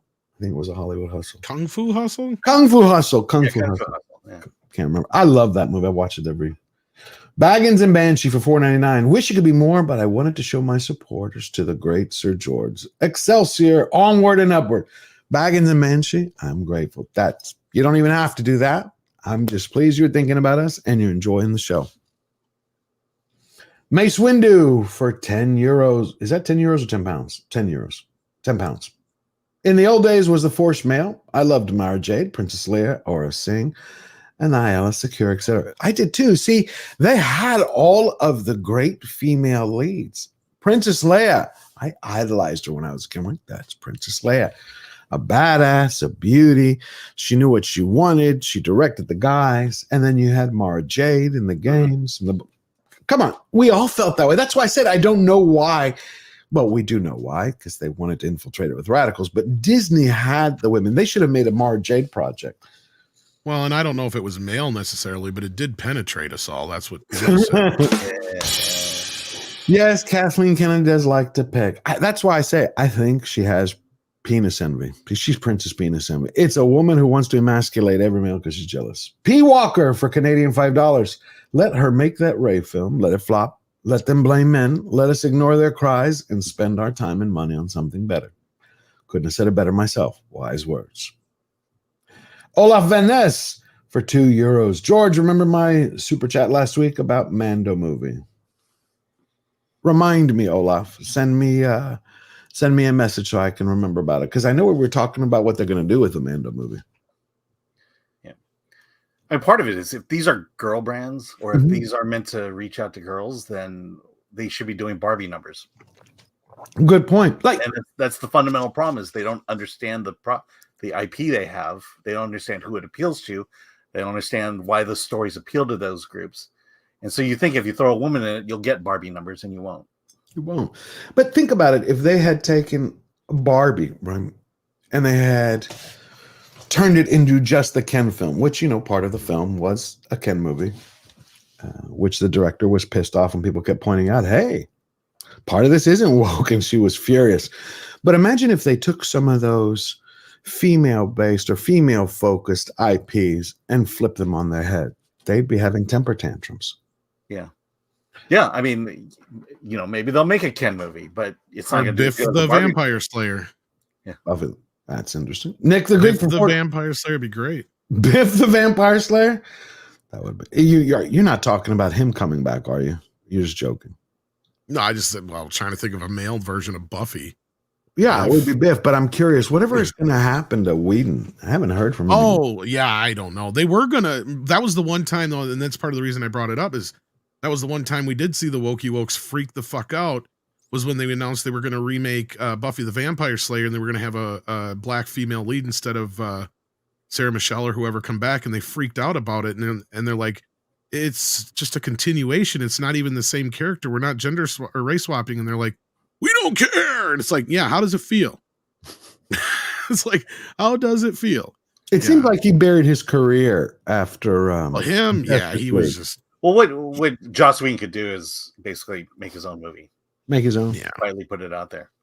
I think he does have some ownership over Buffy, doesn't he? He might. I'm really not up on that. I don't know about ownership, but I think he has some sway or say in it. Yeah. I'm not 100%. But Whedon can certainly make a Mel Gibson comeback. Oh, really? He could if he does it right. His biggest downfall was pretending to be a feminist and then just kind of coming off as a jerk. I mean, that's the biggest problem he's got right now. I mean, well, I feel like a lot of that is, you're towing the line at that point. The way I view Hollywood and people ensconced in Hollywood is that they're towing the line until they get canceled, and then they feel free to say what they say and do things that they actually believed. Okay. Nick the Greek. Conspiracy theory. Yeah. No. That actually makes sense. No, he's right. I mean, a lot of times certain directors and others and actors and stuff that have made comebacks, sometimes you just got to embrace the bad boy image. Mm-hmm. I mean, get canceled. Go ahead and get canceled, and now you're free to tell the stories you want to tell. Mm-hmm. That makes sense. Look at Uwe Boll. He didn't even get canceled. God, Uwe Boll. Oh my God! You break up that guy with. I mean, I don't know. I just had to break up the momentum of the jokes there. Maybe in a few years, I don't know. At this point, with the way Hollywood is going, maybe Uwe Boll is going to be looking like he's Picasso. By the way, go to the Film Threat interview channel, and we have an interview with Uwe Boll. So really. Oh yeah, it was. I just saw that like the other day. I'm gonna go have to. I'm gonna have to. He's making movies. He's still making movies. After Blood Rain, I didn't think he would make another one. He just does his own thing now, doesn't he? Pretty much, Alan. Yep. And he gets a lot of help, isn't it, from the German government that funds him for most of his projects? I think his movies are so cheap he can afford it himself. We just don't get his genius over here. That's all. Nick the Greek for $4.99. At least they erected quite the statue in honor of MLK and his wife. Love you, George. Love you, Nick the Greek. Yasu Levendi. That was an interesting statue. I remember that. Yeah, that was not done properly, but the heart was there. Mo123 for €5. Great show, guys, and great work by Alan and Film Threat. Alan, what do you think of the Disney strategy strategy to just do animated sequels for the next few years? I think they've been doing that strategy for quite a long time. Yeah, Disney's in a weird spot. You know, I don't know where they're getting all this money to make bombs, and I feel like it's running out. And at some point, they have to bear down and actually make a hit. And, they do, and they're afraid to. They're afraid to. And I mean, a theory I have right now, I can't prove it at the moment, is okay. I think there's going to be a civil war at Disney between the execs and the rank and file. You mean siding with Peltz? No. I think it's to correct the bad decisions they've made since firing Lasseter, and I fear that the result will be the decimation of the animation industry. Okay. In favor of overseas and AI. Well, do you think that's going to happen? I'm sorry, Tom, 1 second. Do you think that's going to happen when Skydance's Netflix partnership, when their film comes out in 2024, Lasseter's first film? Yeah, I mean, we'll see. We'll see if Lasseter is the same Lasseter. I'm not hearing things positive or negative either way, but you know, I kind of wish I was hearing more positive things coming out of Skydance. But that first movie will be important to see the future, see where the future is going. What were you saying, Tom? Sorry to cut you I off. was just saying that no, that's fine. Disney isn't at the top of the heap anymore as far as animation goes. I mean, they're literally second, if not third, or lower. Yeah, with Wish it dropped. I mean, they dropped out of being the best.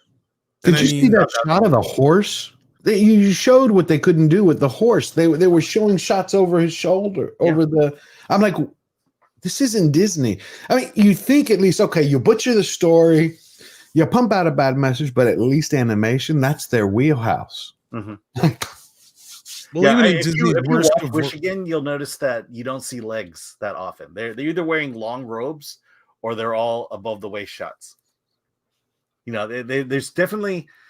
Look, I'll tell you what happened, but the true animation of Wish didn't start until January of last year, and they had to have it completed by June or July.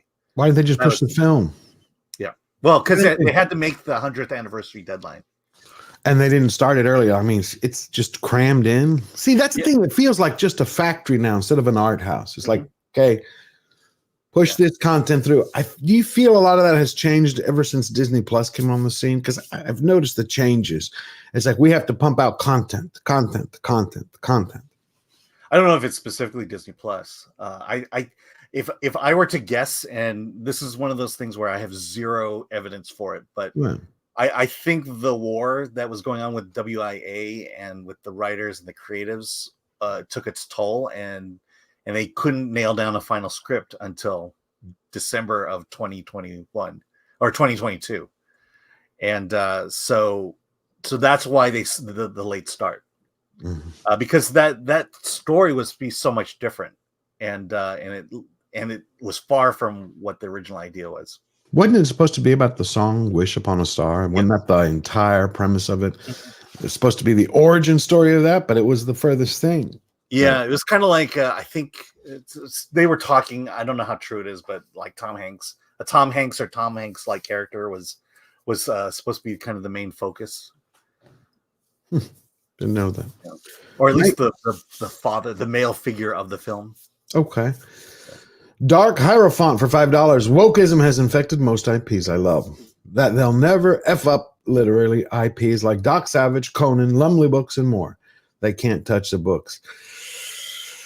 Yeah. There are some they can't touch, but as I just dropped a video earlier this morning going over the top 7 woke Hollywood disasters of 2023, James Bond, Ian Fleming's books are now being slowly butchered. They had planned them all to be released in April. Everything from Octopussy, The Living Daylights. They brought in a lot of committees of sensitivity readers who were saying certain words were impacting certain people the same way they had originally looked at Roald Dahl's books, but then put them on the back burner, but they went forward with Ian Fleming's. Yeah. But Conan, I think, is in good hands because of the executor of the estate. So I don't think he's going to let anything happen with that. I'll tell you how you make a good woke James Bond. You do it in the vein of the original Casino Royale. Okay. you just make it a comedy, a satire. Oh, that wouldn't be bad. Kind of like the Leslie Nielsen. No, like the Woody Allen. Woody Allen Casino one, Royale. Yeah, the David Niven Woody Allen Casino Royale. Oh, okay. I have to go and see that. Next, we have Kung Fu Hot Dog for $20.99. George, I have a YouTube channel that fights against cringe pop culture. Would you be so gracious as to say the following in your velvety rich tones? Jason, King on Kung Fu Hot Dog, the man whose mouth is mightier than the sword. I hope that works.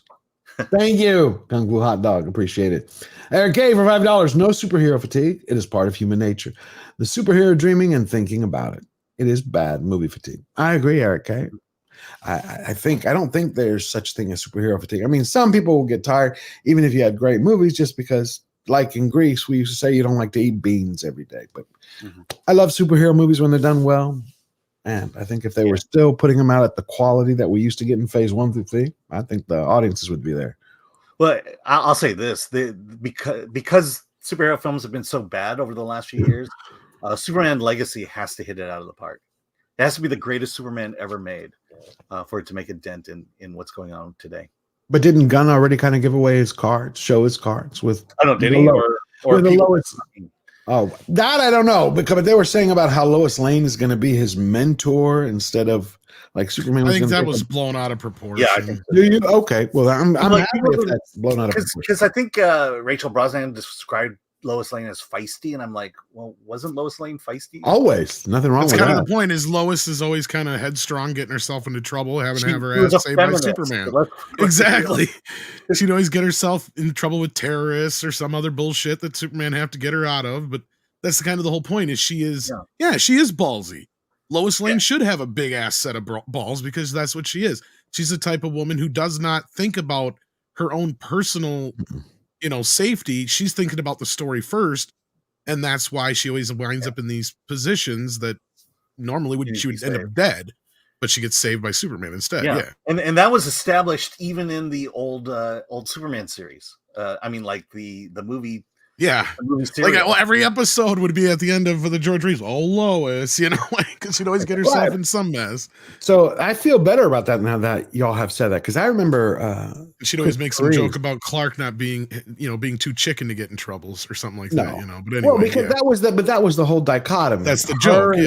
Her and Clark, and then her and Superman. But being feisty, I think that's she's always treated Clark as a lesser than. Of course, right? That's kind of the joke. She always treats him kind of like the Joe Schmo. Like, he was the beta. He'll never get it. And, he's the beta. He was the beta to the Super.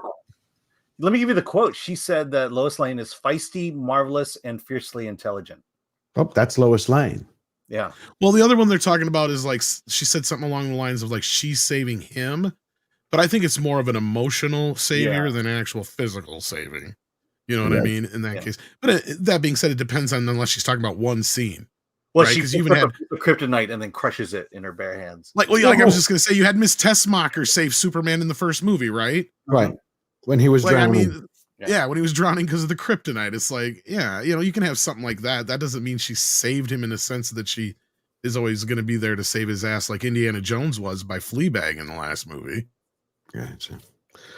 Yeah, Indiana Jones and the Dial of Cucking. Because he literally was like unimportant to the entire movie. If you go back and watch the movie, the only time he plays any role in that movie where he would have made any difference is when they're about to drown, and he's the one who figures out the puzzle. Otherwise, through the entire film, nothing Indiana Jones does has any effect on anything. Yeah. He could have died in the beginning of that movie and it wouldn't have mattered. That's really the way to tell how a character impacts a film. Like, if you remove them, will the film be the same or will it not be the same? Yeah, you're right. And then let's also face facts. No one's complaining about James Gunn's casting choices so far. Okay. What do you, after Superman Legacy, is it not supposed to be the it's like a Batman one? The Authority? Is it the Authority? I think that's I know it's a TV show and I don't know where. I mean, I feel like the strike has changed the schedule a lot. Okay. My feeling is that DC needs to drop everything and put out the greatest Superman movie ever made. And then what do they do? They put it out. Okay, let's say they put it out. Do they then bring Pattinson's Batman in, or do they bring? I think my personal opinion is you can have side stories. Okay, you can have Joker, like Elseworlds. Yeah. Honestly, I wonder if Pattinson's Batman will have done its run by the time we get the new DC Batman. I still want Affleck. I still love Affleck. Well, I think the biggest mistake was them even trying to announce that there is a cinematic universe yet. I agree with Alan. The first thing and only thing they should be worried about is Superman, and that's it right now. From there, then you decide what's going on. Yeah. And who cares? Let them breathe a little bit. That's part of the problem we had stuff that was too compounded on top of compounded on top of compounded, and that doesn't necessarily bring fatigue, but what that brings is homework fatigue. Because that's the problem with most people nowadays is they're like, I don't want to have to watch the 6 shows and 2 movies to be able to watch Spider-Man. I just want to fucking watch Spider-Man. Like, well, that's Disney's problem to watch the Marvels. Disney, and Marvel's problem. Just look at their Loki. box office. Yeah. They had Spider-Man, and Doctor Strange had a huge opening and did very well up until people realized, oh crap, this isn't a sequel to the movie I just saw. This is a sequel to that stupid fucking TV show that nobody watched. Okay. And this is going to have nothing to do with anything going forward. And from that point on, everything went off a cliff besides Guardians of the Galaxy 3 because people lost interest because they're like, I didn't watch those stupid Disney Plus shows, so I'm not going to bother anymore. Yeah, because they you don't were know what's lost going on. during Doctor Strange. They had no idea what was going on. Yeah. Here's my one concern. My one concern about Gunn. I didn't mean to cut you off. Go ahead. Is they fired Henry Cavill. I thought he was the perfect Superman. Like, okay. So I'll play devil's advocate here. Okay. If you're going in to save DC, you got to cut ties. Really? Even though a month before he announced he was back, that felt like such a low blow. Well, I question that announcement because it came on the heels of Black Adam, which failed. It could certainly be, hey, it'd be a great idea to get him back, and then you see what happened, and it was like, no. Well, this is the one time I was hearing the same thing that Grace Randolph kind of was, and that was that no papers had been signed yet. The only him coming back was just Black Adam for now, and then they were supposed to decide what was going to happen. And then when Black Adam failed, it was the next week that they announced James Gunn is now taking over DC. Yeah, but right? what about his Instagram announcement? He's like, I'm back. Again, here's the thing that we found out a little bit later on was that The Rock, his manager is his ex-wife, or agent, is his ex-wife. She used to be Henry Cavill's. He just fired her earlier last year, or whatever it was, or the year before. Okay. So we were thinking that maybe, and a lot of people were agreeing with this, that she was just trying to get him back as a client. So she was playing this game in the background, making him believe he had this deal. They got the okay to announce that he was coming back for Black Adam, and this is kind of what I had heard, and this is kind of what Grace Randolph and some other people had reported. But they kind of jumped the gun on him coming back as Superman.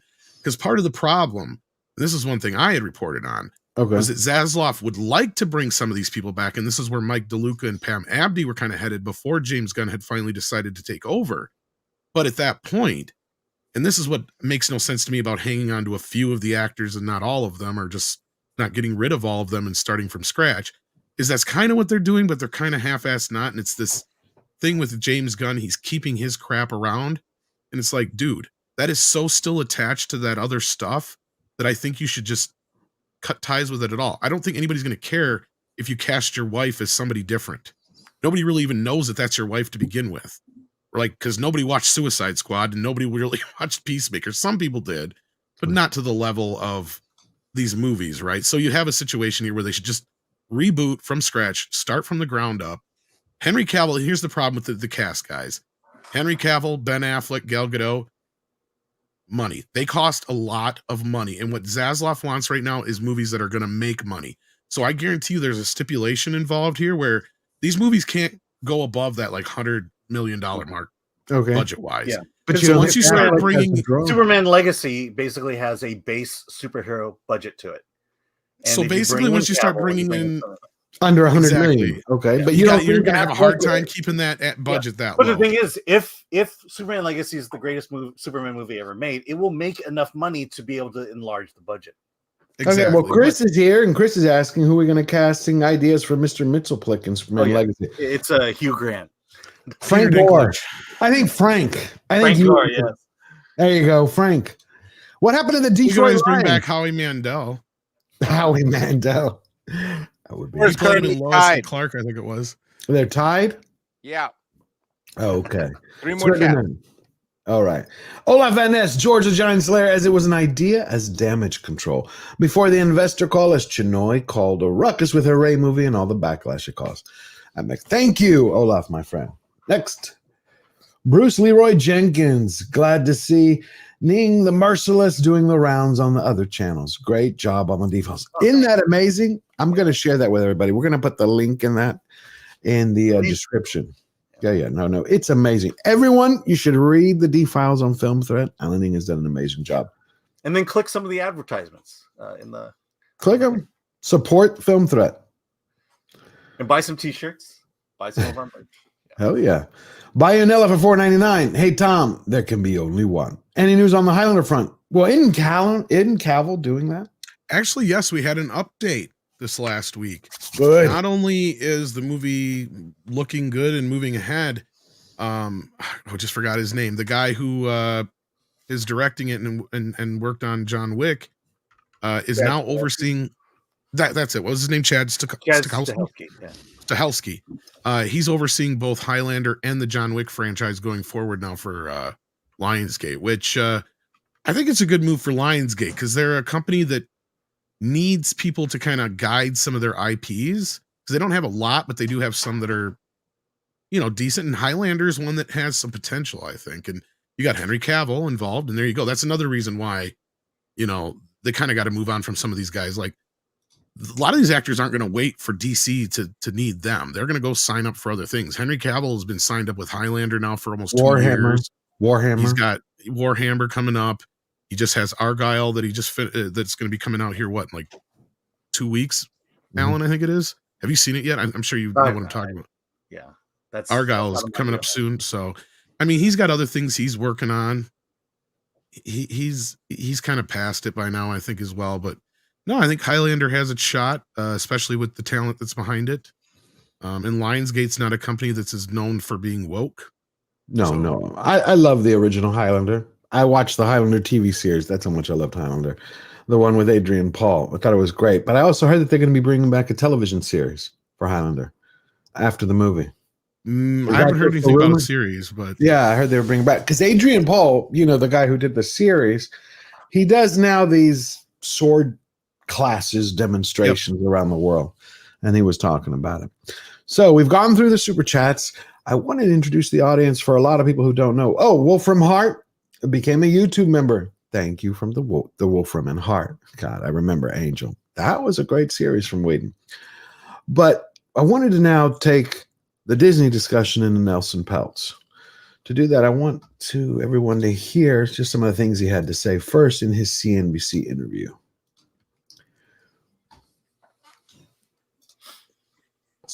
Founding partner at Trian Partners with a bit of news. So, Nelson, good to see you. Hey, Jim. How you doing? All right, let's go right to work. Apparently, you're not happy with the direction of Disney and Bob Iger, so you really are going for it. I wanted to get a sense of what you think is fortunate and unfortunate about the current situation at Disney and the board. First, let me tell you, I want to say good morning to David and to Carl, and thank you for having us here today. Today is an important day. We filed our preliminary proxy statement, and we opening our website, which is Restore the Magic. And we did all that, Jim, because we love Disney. We love Disney, and it saddens me that the board didn't welcome me, because our goal is just to work with them, to help them, and to help them make the company better, which frankly we have a history of doing. What was interesting, Jim, is last week we went, 7 of us from Trian, went to Disney World in Orlando. And it was fascinating because we went not the way board, directors, family, friends go. We didn't have any special passes. We didn't have any tour guides. We didn't have any leg breakers.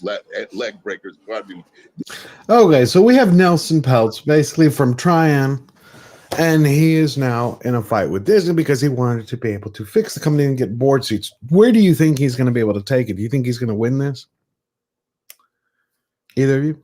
Oh, Well, they've already denied him a seat. But he's fighting back. He's not going to just let it go. Well, this is maybe where Mikey could probably help us. I don't know if he's busy or not in the background, but Mike, he might know a little bit more about how this stuff works than I do. Because, yeah, this started as a proxy fight. He put himself up for a board member seat. We all knew he was going to get denied, and then we had kind of discussed possibilities about what was going to happen next. But Mike, what do you think is probably the most likely scenario? So this was a big. But let me back into your question like this. I think that's a perfect question. What's the most likely scenario? But let me give you real quick 1, 2, 3, 4 how we got where we're at. And I think this builds on all of Alan's work in the D files, because as I've been watching things from a financial lens, we numbers accounting guys, we always come in after the fact, after the numbers are released, after the audits happen, after financial results happen. And we always wonder, what's really going on the inside. And it's funny because as I've read Disney Files 1 and 2 and seeing Alan's release on stuff, certainly covering all the stuff coverage that Tom's done with Andrea and Midnight Sedge and so forth, we numbers guys sit back and wonder what the heck is going on. And the D Files gives us that lens, because obviously the product of what we get is a product of what's happening internally. Now, what happened this past week was monumentous. Number one, we had Disney released its statement saying, hey, we've got a shareholder meeting coming up. We've got an earnings call on February 7th, and the shareholder meeting is coming up in April. That's the one where last year Bob Iger took all those hot calls from retail investors like me. The other thing they did is, as George mentioned, is they put their own slate of board of directors out, while at the same time, like Tom said, they rejected both of the Peltz directors that Peltz wanted to bring forward. At the same time, the next day that the Peltz announcement came out of his slate, the Nelson Peltz goes on that CNBC interview and basically has a meltdown. I mean, the interview goes on for a few more minutes than George showed, but you could tell that Nelson went from, thank you for having me on, here's what I think, to getting very, very hostile and angry that he felt that even the interviewers on CNBC weren't letting him speak as to what the direction that they want to go. You want me to show more of it? You want me to show more of it? Yeah, could you go ahead and let another Yeah, minute? yeah. Well, there's like a second part of that too, 1,500 actually. people watching, and I think it's important that everybody sees the next 2 or 3 minutes. Let it run. Okay, here we go. I was gonna say there was a whole second part to the thing too. Yeah, everybody was nice. I mean, Magic Kingdom and the Hollywood studios were terrific. The people were wonderful. All the employees were smiling, and that's probably in large part because they didn't own any Disney stock. And that's the problem here, Jim. This company is just not being run properly. The board oversight is awful. It really is. The park, as I said, certain rides were great, but you can see it's getting a bit long in the tooth. They need more capital invested. They need more capital invested now because the competition is getting keener. You've got Comcast opening 500 acres right down the road in 2 years with a brand new park. They're also opening parks in Chicago, opening a park in Texas, pardon me, not Chicago, Las Vegas. And this is where all the value today in the stock price resides. But Nelson, I understand from the background to the solicitation, you had as many as 20 meaningful interactions with the board. Why is that not enough? Wow. Come on, Jim. You know as well as I. He's got balls. I don't like Jim Cramer. You have a vote. People need to listen to you. Management need to hear your position.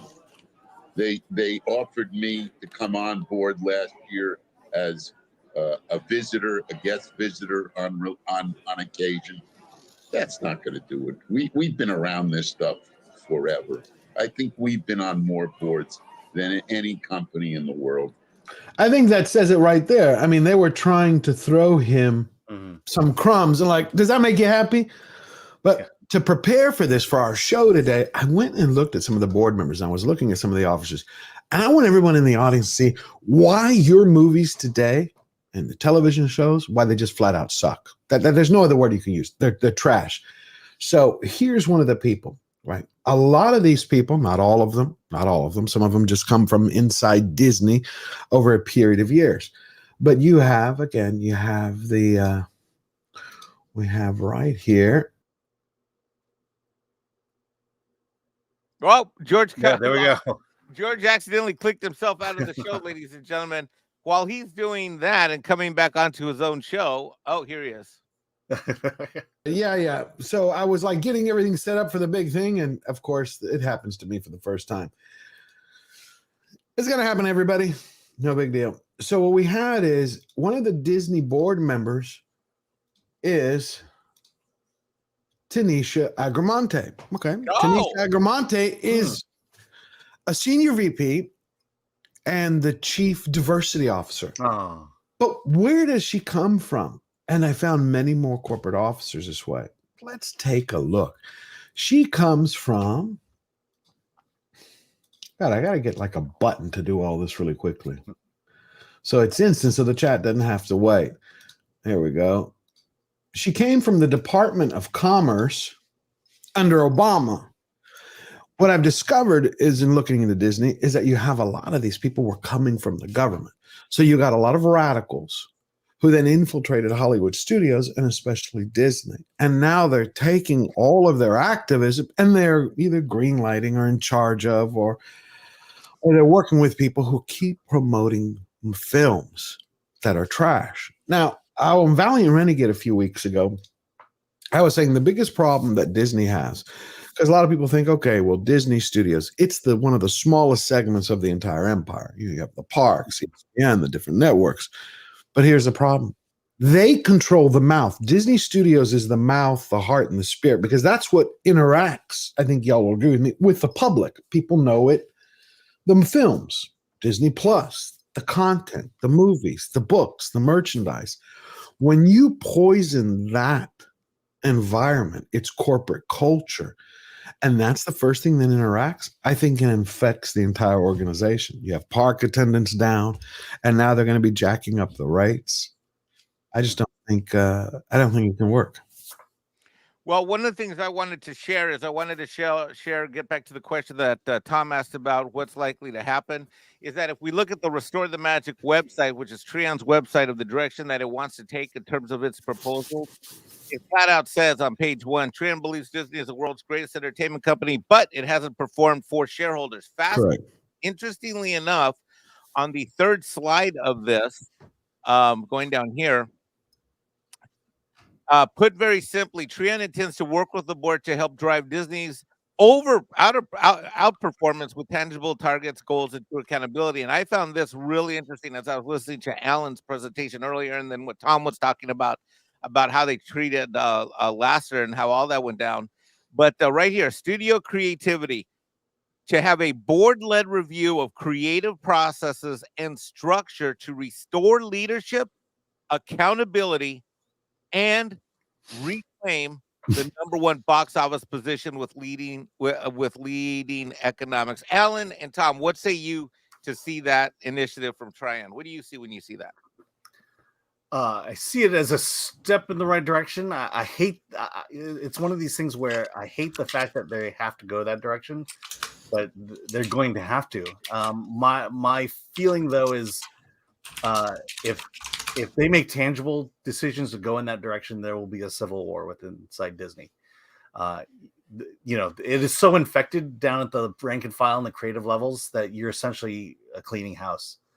That's the only way I can see that. The first action I can see them doing is they need to clean house, and that may not be very easy. Tom, what say you? Well, I mean, kind of going back to what I was saying before when we were talking about that women in animation thing. Like Hollywood, I look at it as kind of like any professional sports or the music industry or anything like that. You've got to work hard and be talented to be a part of this game, right? Like that's why I said as far as Lasseter is concerned, if you're too much of a pussy to take his criticism, then you don't belong there, because this guy knows what he's talking about. And if you're not going to sit down and listen and take what he has to say to heart and not take it as an insult, but take it as a lesson, then you're in the right place. But if your feelings get hurt by that, or you're afraid to lose your job, then good, because you probably should be afraid to lose your job right now. Because that's what I hear almost every single time we go off on one of these things. There's other people on the other side that are kind of in the middle, or whatever you want to call it, where they'll come out to us and say, oh, you guys should be easier on this. A lot of people worked on this. A lot of people tried really hard, and blah, blah, blah, blah, blah. It's like, well, then they probably should have made something decent. It's like, well, people are worried about losing their jobs. And I'm like, good. They probably should. They shouldn't be working here. This is not where they should be working. This is not what they should be doing. I don't know if they should be flipping burgers or working in soap operas or what, but this is clearly not where they should be working. And if you're not going to be able to handle it, you shouldn't be there. And it's the same in leadership. The one thing about leaders is to be a captain is you have to learn to take responsibility for your crew. Whatever goes wrong, it's your fault. You made those choices that got you to this point. It doesn't matter if Joe fucked up and Susie didn't show up Saturday. It doesn't fucking matter. It's your fault for hiring them in the first place. See, and that's where we're at right now. So all the problems that Disney has boil down to the people that are on the board and a lot of the people that are working for the company. And I think that they should do what Elon Musk did with X and have somebody come in and go, okay, everybody is fired. You are all fired. Yeah. Anybody that they don't have a contract with that they can't, be stuck with. And then from there on out, reapply for your job. And they got to go through the process of what is it you actually do here? What is it you have accomplished here? What do you have as far as your goals for this company and blah, blah, blah, blah, blah. That way they can weed out all these individuals who have nothing but, an agenda, and maybe they can get the creative people involved, and Disney should be the top again. They have gone through this before. They have been at the lowest of their lows. This might be one of the hardest mountains they're going to ever have to climb, though, especially to get back in the animation game. This might be it for Disney when it comes to animation. They may not be known for animation in 20 years, guys. Yeah, I don't think they're going to. I think you made a great point, a lot of great points, prescient insight. But if they don't change the course, there's only a few paths for them left. I mean, they have to make a change now.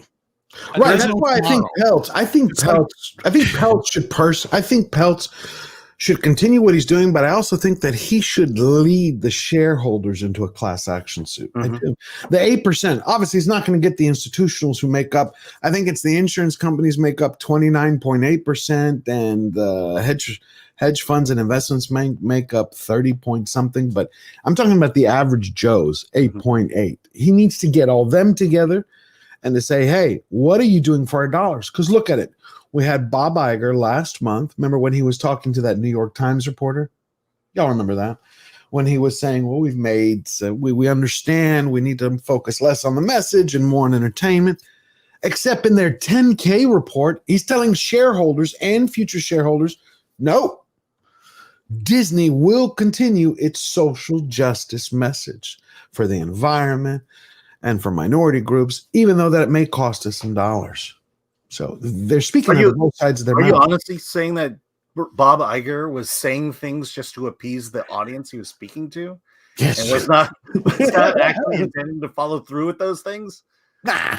Yeah, that sounds crazy. I know, but it's not. I don't think a lot of these people have gotten accustomed to, or they forget, like Iger and Kennedy, and that the internet exists, that video exists, that we have instant access to information. It's like, dude, when you file or that people have brains, or that people have brains. Yeah, no. I think Peltz is the best shot right now to change it. But I also think it's the audience. That's where I see hope on the horizon. Look, nature abhors a vacuum. If Disney is not going to give the customers what they want, if they're not going to show the fans the respect that they deserve, shelling out hard-earned cash, someone else will. Look at Critical Drinker. He's making his movie. Chris Gore, he made his movie, he put it out. You can see it available on Amazon. You can get it. Everyone now has the ability to be able to create their art and to share it with everyone. Now, as individuals, one by one, we're giving access. Do you know that before 2020, it was around 2015 to 2020, there were 100 million Americans who paid for cable? I thought it was a socialist system because you're paying for 400 channels, but you only pretty much watch anywhere from 5 to 10. Last year, that number is now 50 million. So you had 50 million people in about 6 years who cut the cord. Television, everyday television, cable is dying. I think it's on its last legs. A few more years, that 50 million is going to be to 25, 25 to 10, 5 to, bam, gone. Now everyone is going to streaming. But streaming is a meritocracy.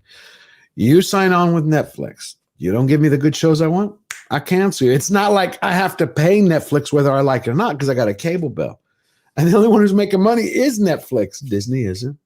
No one else is.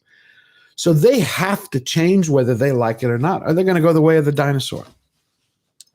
That's how I see it. Well, no, and you made a great point, George, because during the whole COVID thing, they turned their sights on killing theaters instead of killing cable like they should have, because they're too reliant on it, like you just said. See, the difference is you throw a movie out there, you might make some money, you might lose a bunch of money. But when it came to cable, guess what? That money always came, no matter what. It was just an endless stream of money that would come, especially for Disney because they had ESPN. Because let me tell you something, no matter whether or not you watched ESPN or not, a large portion of your cable bill went to ESPN. Like CNN. Because they are because they were one of the biggest cable companies and they had a stranglehold over the cable companies. So they just kind of ignored cable while it was slowly dying in the background, and they could have struck cable and instead of worrying about movies and being like, look, movies are for theaters, and when they're done with theaters, then they'll come to our streaming services.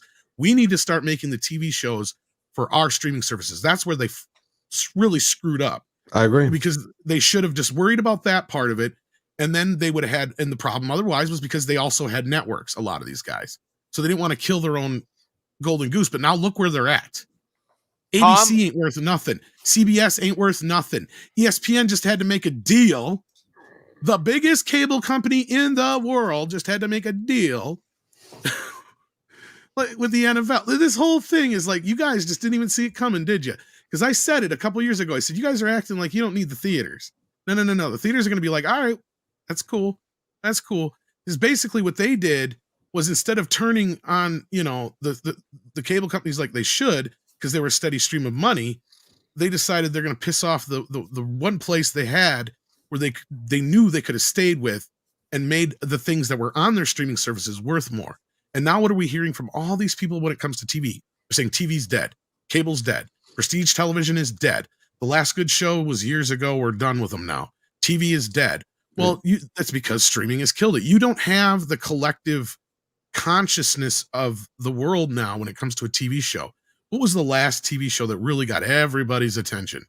Game of Thrones. Game of Thrones. But I liked Reacher season 2. I love that. But even that, you're still going to be hard pressed among a people like get a group of 10 people together and say, have you seen Reacher? Maybe you'll get two hands up. Good point.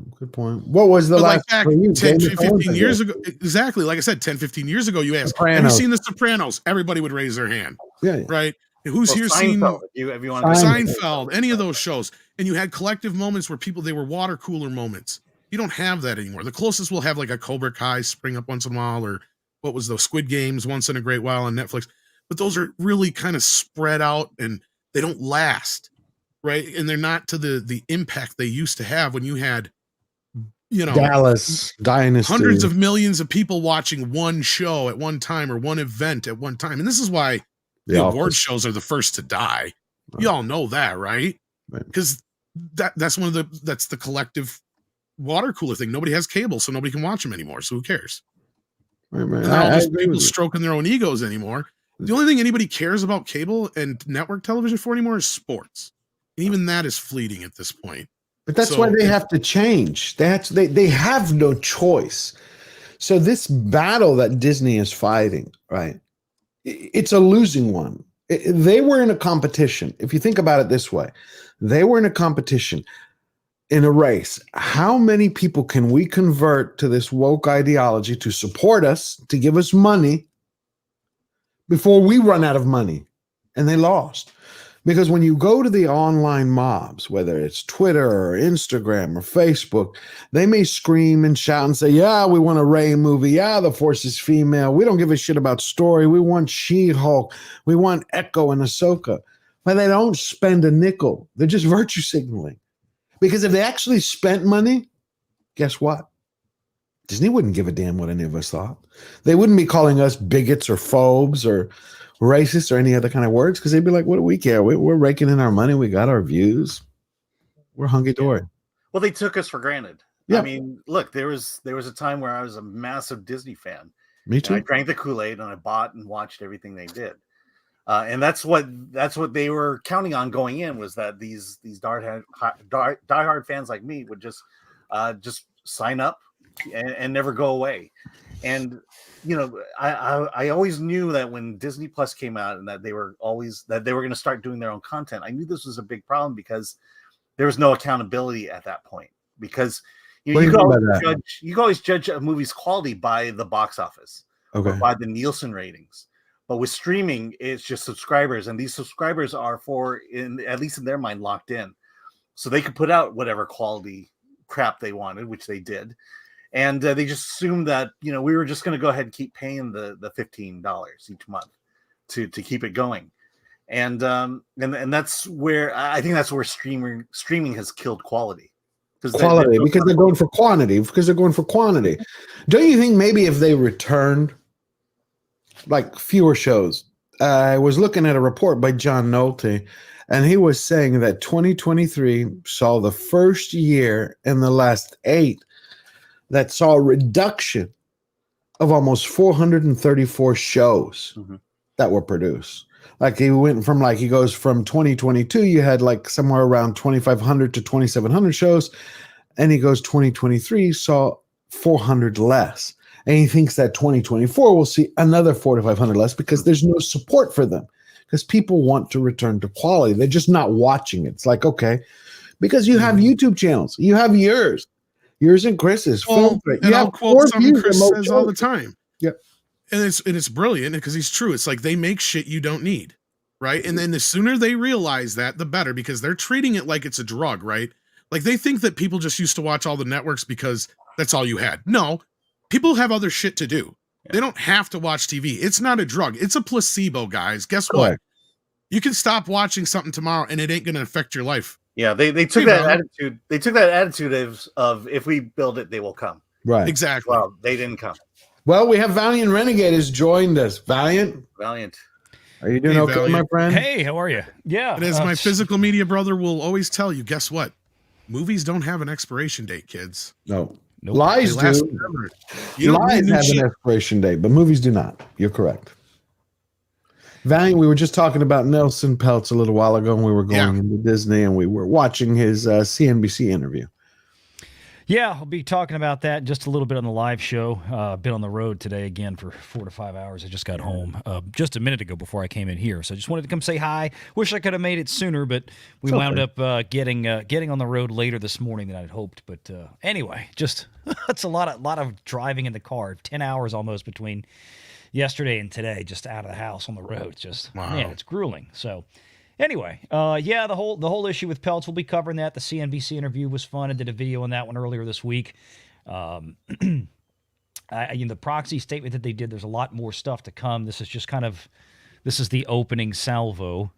So what'll be interesting to see is between now and the deadline to submit or cast the ballots, how many others will come on board. I mean, he's listing big people, institutionals and things like this, or major holders, but there's a lot of smaller folks out there. There could be other institutionals that decide to come on board.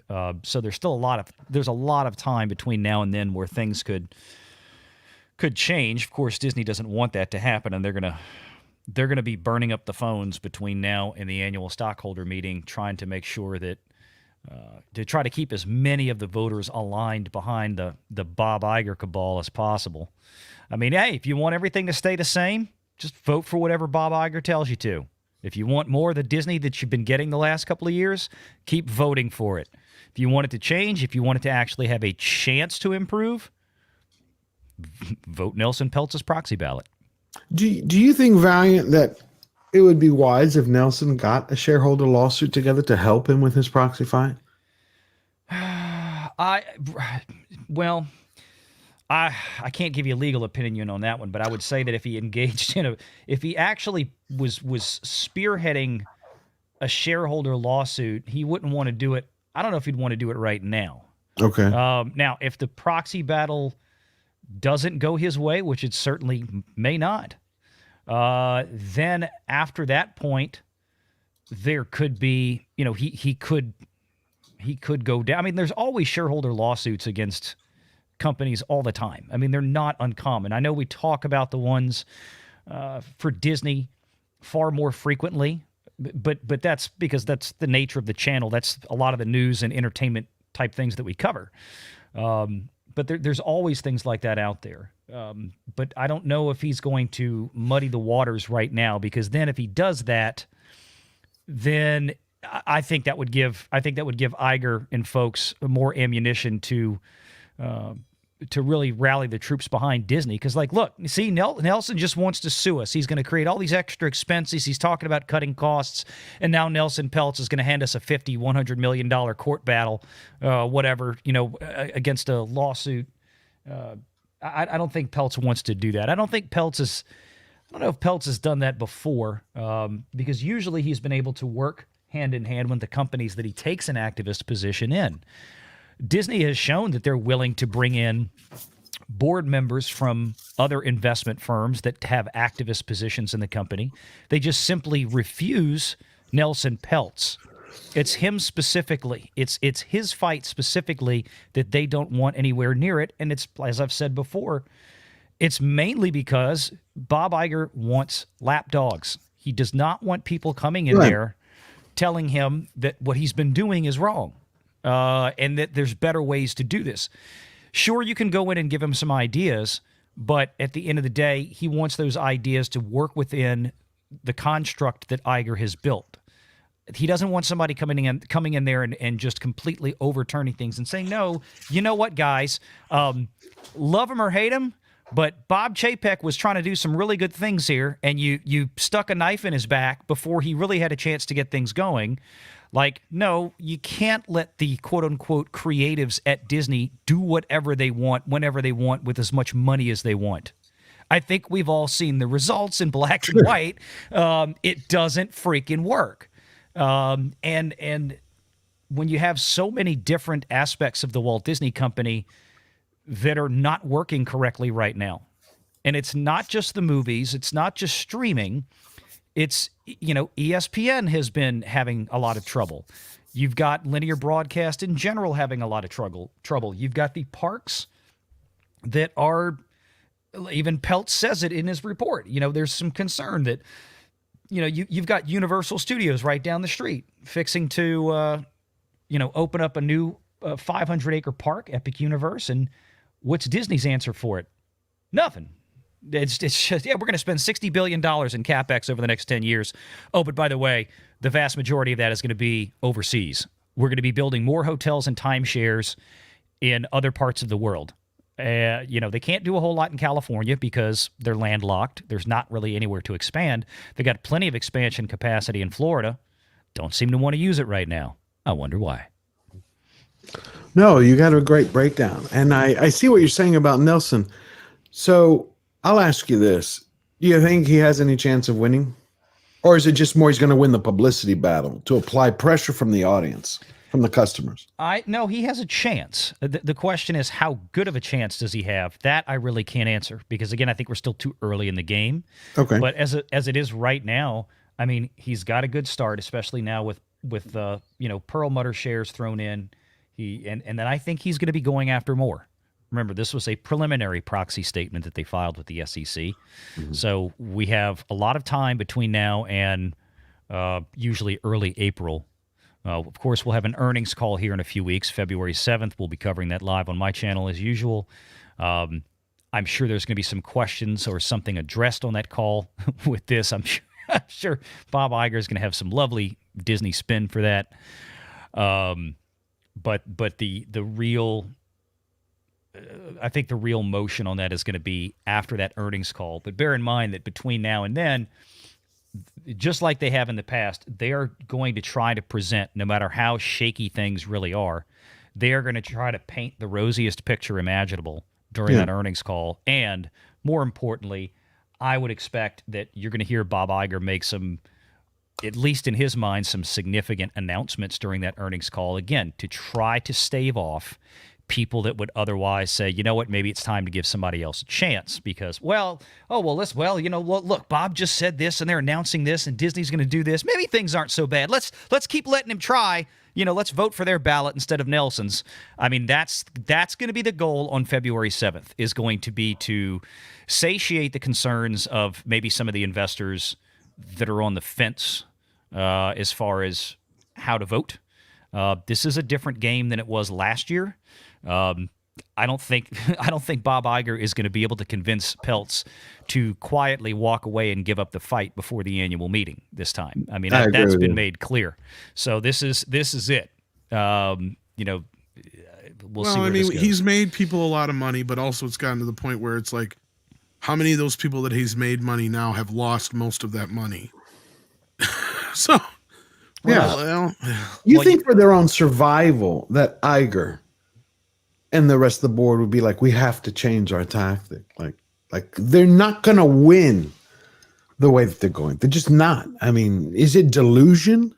I mean, maybe on Iger's part, it's probably half ego, half delusion, half cognitive dissonance.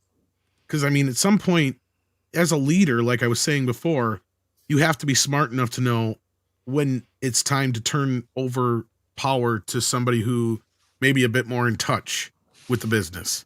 Mm-hmm. Right. And Bob is past that point, way past that point. We've known this before he even, like, when he walked out the door, we were like, good. At least thought, a lot of us are like, okay, maybe he's right in his mind. He's realized that that it's time for him to step down. No. He didn't step down. He just stood in the background as we watched this shit happen in slow motion. And we're like, what is he doing? Like it's just this idea that he has in his head that he thinks he's the bestest ever. It's the same kind of shit that KK suffers from. So I'm sure it's a delusion that a lot of people in Hollywood have, that they can't face the reality that their time has probably passed. I got you. It's a very fleeting business at the end of the day. I mean, a lot of these studios have changed CEOs like they change underwear. Right, but that's why I always, it's not obviously a CEO, but Quentin Tarantino said about 5 years ago, he was being interviewed in the UK, and the reporter asked him, how long do you plan on continuing directing? And he said something what was refreshing. He's like, when I lose my voice, when I think I've lost my voice, I have nothing left to say. He goes, I'm done. I'm not going to repeat myself. Mm-hmm. I was like, that's really an interesting take. But what I'm interested in is, Alan, so we have the first two parts on Film Threat that you've written. Are you working on a third? Yes. Yeah. In fact, I just started outlining it this morning. Can you give us a hint? Give the audience a hint of what? It's basically, we're focusing on the toxic environment within the company. Okay. And how I think the nuts and bolts of it, or the overriding theme of it, is they're losing good talent because of the toxic work environment. They can't stick around. Because they're constantly walking on eggshells, and I think there's also the sense of that Disney's directionless. That's the question I have for Bob Iger is, where are you taking the company? How are you going to restore it to its former glory? Because what I see now is I don't know how much more money they can borrow to make flops. There must be more credit cards to max out at Disney. Well, Valiant wouldn't know about all that. That's what that's a great question, because Alan asked that earlier. He's like, where are they going to continue to get this money? Well, eventually, look, cash flows for a company, profitability, cash flows, all those things are what help to dictate what kind of lines of credit that commercial lenders or financiers are going to offer, right? So I don't think Disney is in a position imminently that's all going to collapse in on them, but there's probably got to be. you can only open so many more credit cards to pay off the other credit cards. Exactly. That's just it. And it's hard to tell exactly where Disney is in that. But to the point about, what is Bob Iger going to do to fix this? The problem with that is Bob Iger doesn't really think there's anything to fix. Let's be honest. At all. I mean, that's what I was getting at. Yeah. Yeah. I mean, he knows, okay, we had some flops and all this, and he'll give some lip service. Yeah. 5 films in a row flop. That wasn't one. Right. No, it's well, we need to get back to better storytelling and all this. This is just the problem is Bob is looking at it like it used to be in Hollywood. Yeah, you could get away with maybe 5 flops at a studio and keep your job. In a row? Back when movies only cost 10, 12, 15 million dollars on average. But not 300 the problem million. we have here is exactly that. You're spending nearly 300 to $500 million on each one of these features as Valiant and Pro and those guys are digging up and doing great, speaking of, great work behind the scenes. Like, I mean, I couldn't believe I couldn't believe the amount of money that these guys were saying that they're spending on these, and they've got the proof right there in the tax returns, right? When we learned that $535 million is what they spent on The Force Awakens, I'm like, wow. And that's the only one they barely made any money on then, evidently, because we always thought it was a hell of a lot more profitable than that.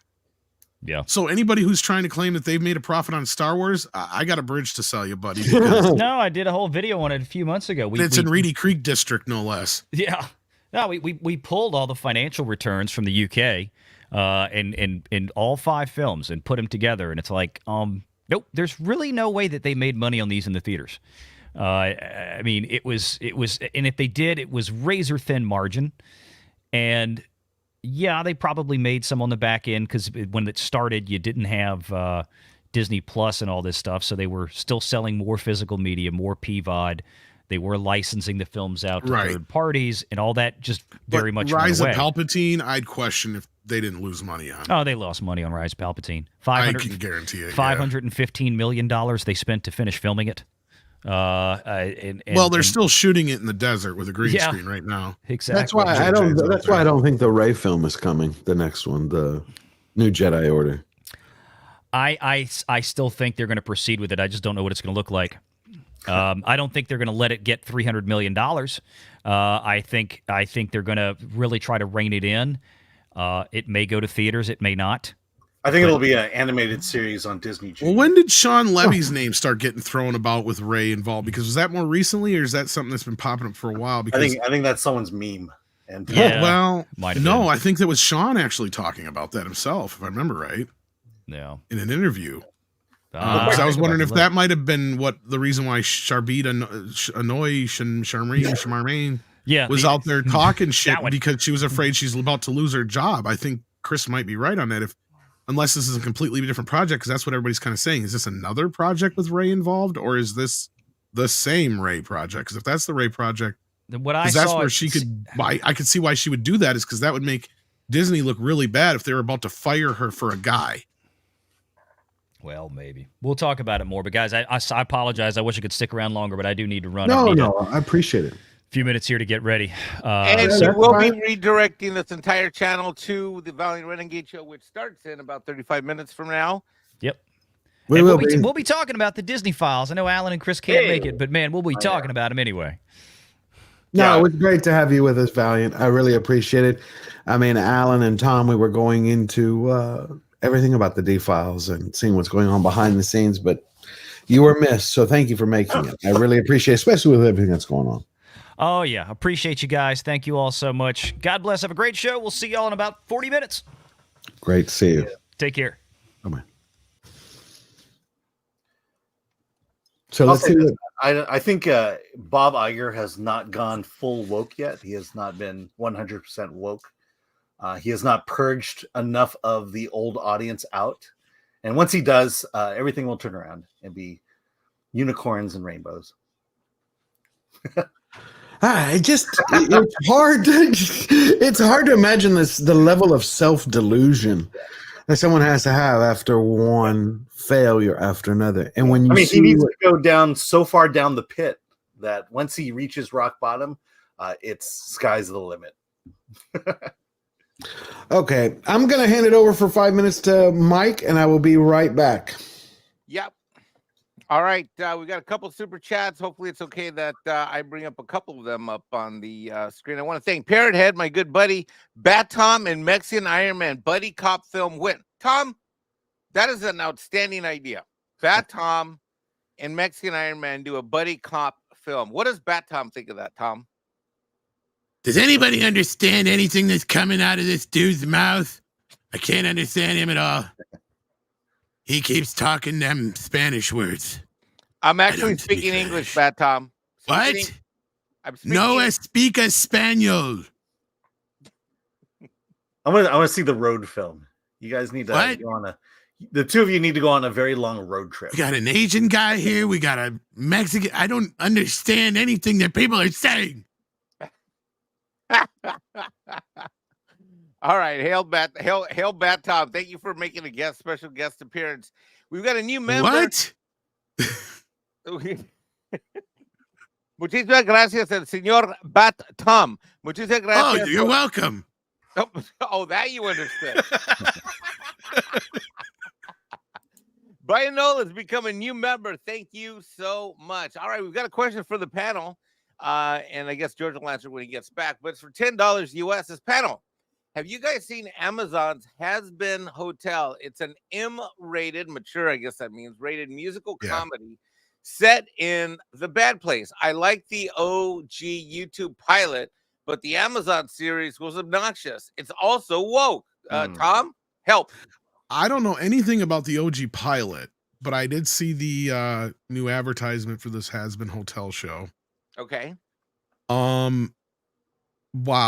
I mean, look, I've seen plenty of material where the devil is treated in a way like a likable or what have you kind of character, the hero in the story of sorts, but they generally don't make God the bad guy. And this is rewriting like a lot of, it's almost like you're asking for trouble. Okay. Look, it's one thing to me to not be religious, but if you're going to sit there and cry cultural appropriation every time somebody has some braids in their hair, then I don't think you should be appropriating somebody else's religion. No. Alan, do you know what this show is? No, I've seen the commercials. I'll just say this. From what I learned about WIA, they're everywhere. They're at all the major studios. What's WIA? Women in Animation. Oh, Women in Animation. I'm sorry. You mean from the article? Yeah, your article series. Yeah. So you think this has to do something with that?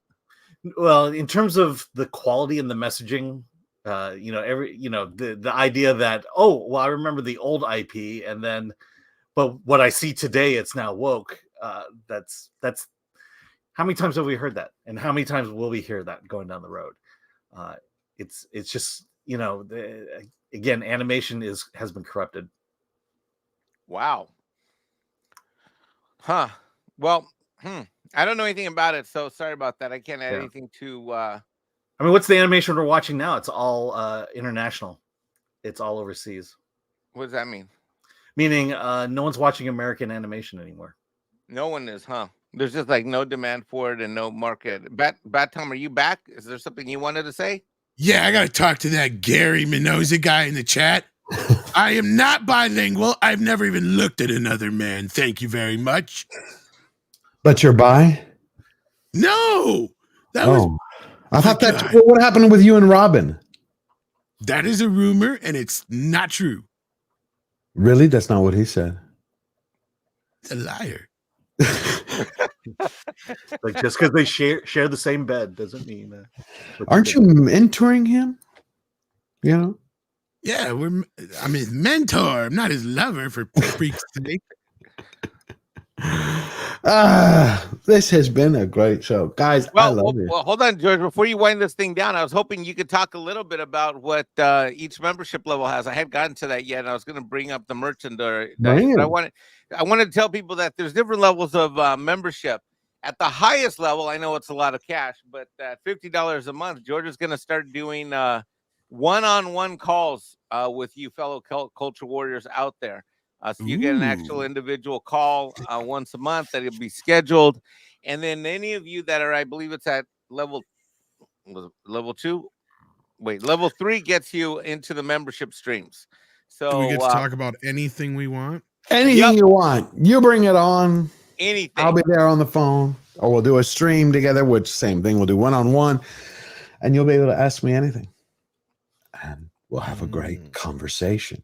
So, George, what made you come up with the idea to do one-on-one calls with actual members of your channel? Like, how did that idea come about? And like, if I called you, I mean, I call you all the time anyways, but I mean, if I were to call you and say, hi, my name is Mexican Iron Man, and I am a member at the highest level, what will you do with me? Or Well, it's basically, it was actually several subscribers. They're like, how would I get in contact with you if I had any questions? So I was thinking, why not set up a membership level? So anything you want to talk about, pop culture, films, if you wanted to ask me something in my life that had moved you, any questions, I would be there to help you. What if somebody had a bad week and they're like, I watch your videos. That's how it actually came up. And they're like, I got inspired by something you said, or I want to be able to share something with you, or what's going on with Hollywood? What do you think of She-Hulk? Or what did you think of The Mandalorian Grogu? Anything that they want to talk about, they would have complete access, because since day one of George the Giant Slayer, I read all the comments. I try to respond to as many of them as I can, trying to build our community, to get to know each other, whether it's Deborah or Man of War, or it's Juan Nguyen, or it's a boy and his dog, or John DeVoist. Each comment that somebody lays, that writes down, that's time that person is taking. I respect that, because time is the one thing, it's the one precious commodity you can't buy, you can't sell, you can't take it. It's gone. So when you do that, that moves me. It means a lot. And I reach back out so we can have a conversation. And I think that membership level just takes it to the next level.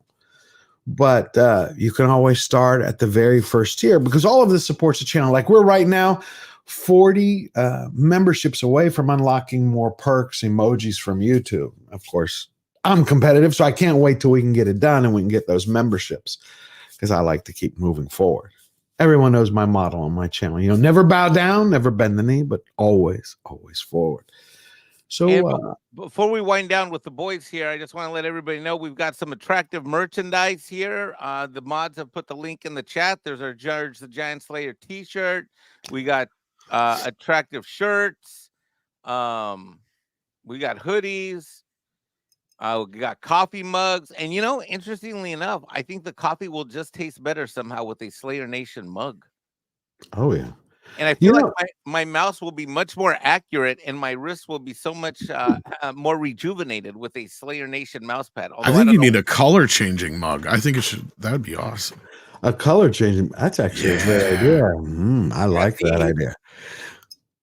Oh, that is sweet. Yeah, that's the larger mug. I really like that mug. I have got to, what I'm going to do? I'm going to bring up a couple of the stuff the next time for our next live stream next Sunday to show them off, because they're really cool things. We have the tumbler, but no, every level is important. Someone was saying, no, there is no level that is less than the other. It's just you have to allocate time. It's everybody who's a rebel, who's a very first level. I value you the same way as I would value a Slayer. There is no difference. It's just at the higher level, in order to be able to organize the time for the calls, I have to charge more, because, we're making videos, we're preparing the live streams.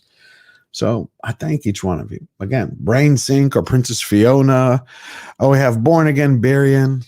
I mean, this is something that we have in our community that Hollywood used to have. When they united us, when they brought us all together, Alan remembers, how many times did you go to a movie where the first thing you did was you called your friend up? I just saw this greatest movie ever. I got one, and you wanted to talk about it. That's what they're missing. That was the magic recipe that they had, that you shared it. I mean, think about it. Sound of Freedom last year, one of the most successful blockbusters, was owned by Disney at one time, but they didn't want to release it. I mean, I realized they bought it in, correct me if I'm wrong, they bought it in a package deal, didn't they, from Fox? Oh, you're muted. Sorry, it was originally a Fox film. Right. But they didn't release it. And look what it did. It ate Indiana Jones's lunch. I mean, Indiana Jones, based on budget and gross. Wow. I mean, well, I could tell you the movie theaters love Sound of Freedom. They were getting a 50-50 split from it versus the usual 33%. Oh, and that's a big deal for Angel Studios. I don't, other than what was it, the God's Not Dead series, I think was their other big one. I think other than that, I don't think they've had that big of a hit. Shift came out a little while ago. Shift was not that big of a hit. Like it still did okay, and it made its money back. But it only did like what 20-30 million, I think. The Taylor Swift movie was another 50-50 split with the theaters. I mean, they love that stuff. I've even made an argument that Sound of Freedom might have hurt Mission Impossible's box office at the end of the day.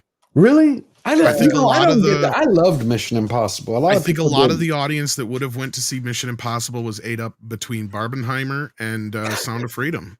Really? I really do. I can tell you, Sound of Freedom went up against a Disney film. I can't remember which one it was. Indiana Jones. Well, and that's what I was trying to tell people right. when that movie came out, and people are like, "Oh, you're crazy," and it's like, no, you guys got to listen to me. This movie is playing like a regular movie. It's not playing like some indie limited release feature. I'm like, this could be like a Top Gun kind of movie where it just keeps going. I mean, sure, it didn't do the box office that Top Gun did, but I think it impressed everybody because it's done over $300 some million, I think, altogether now around the world.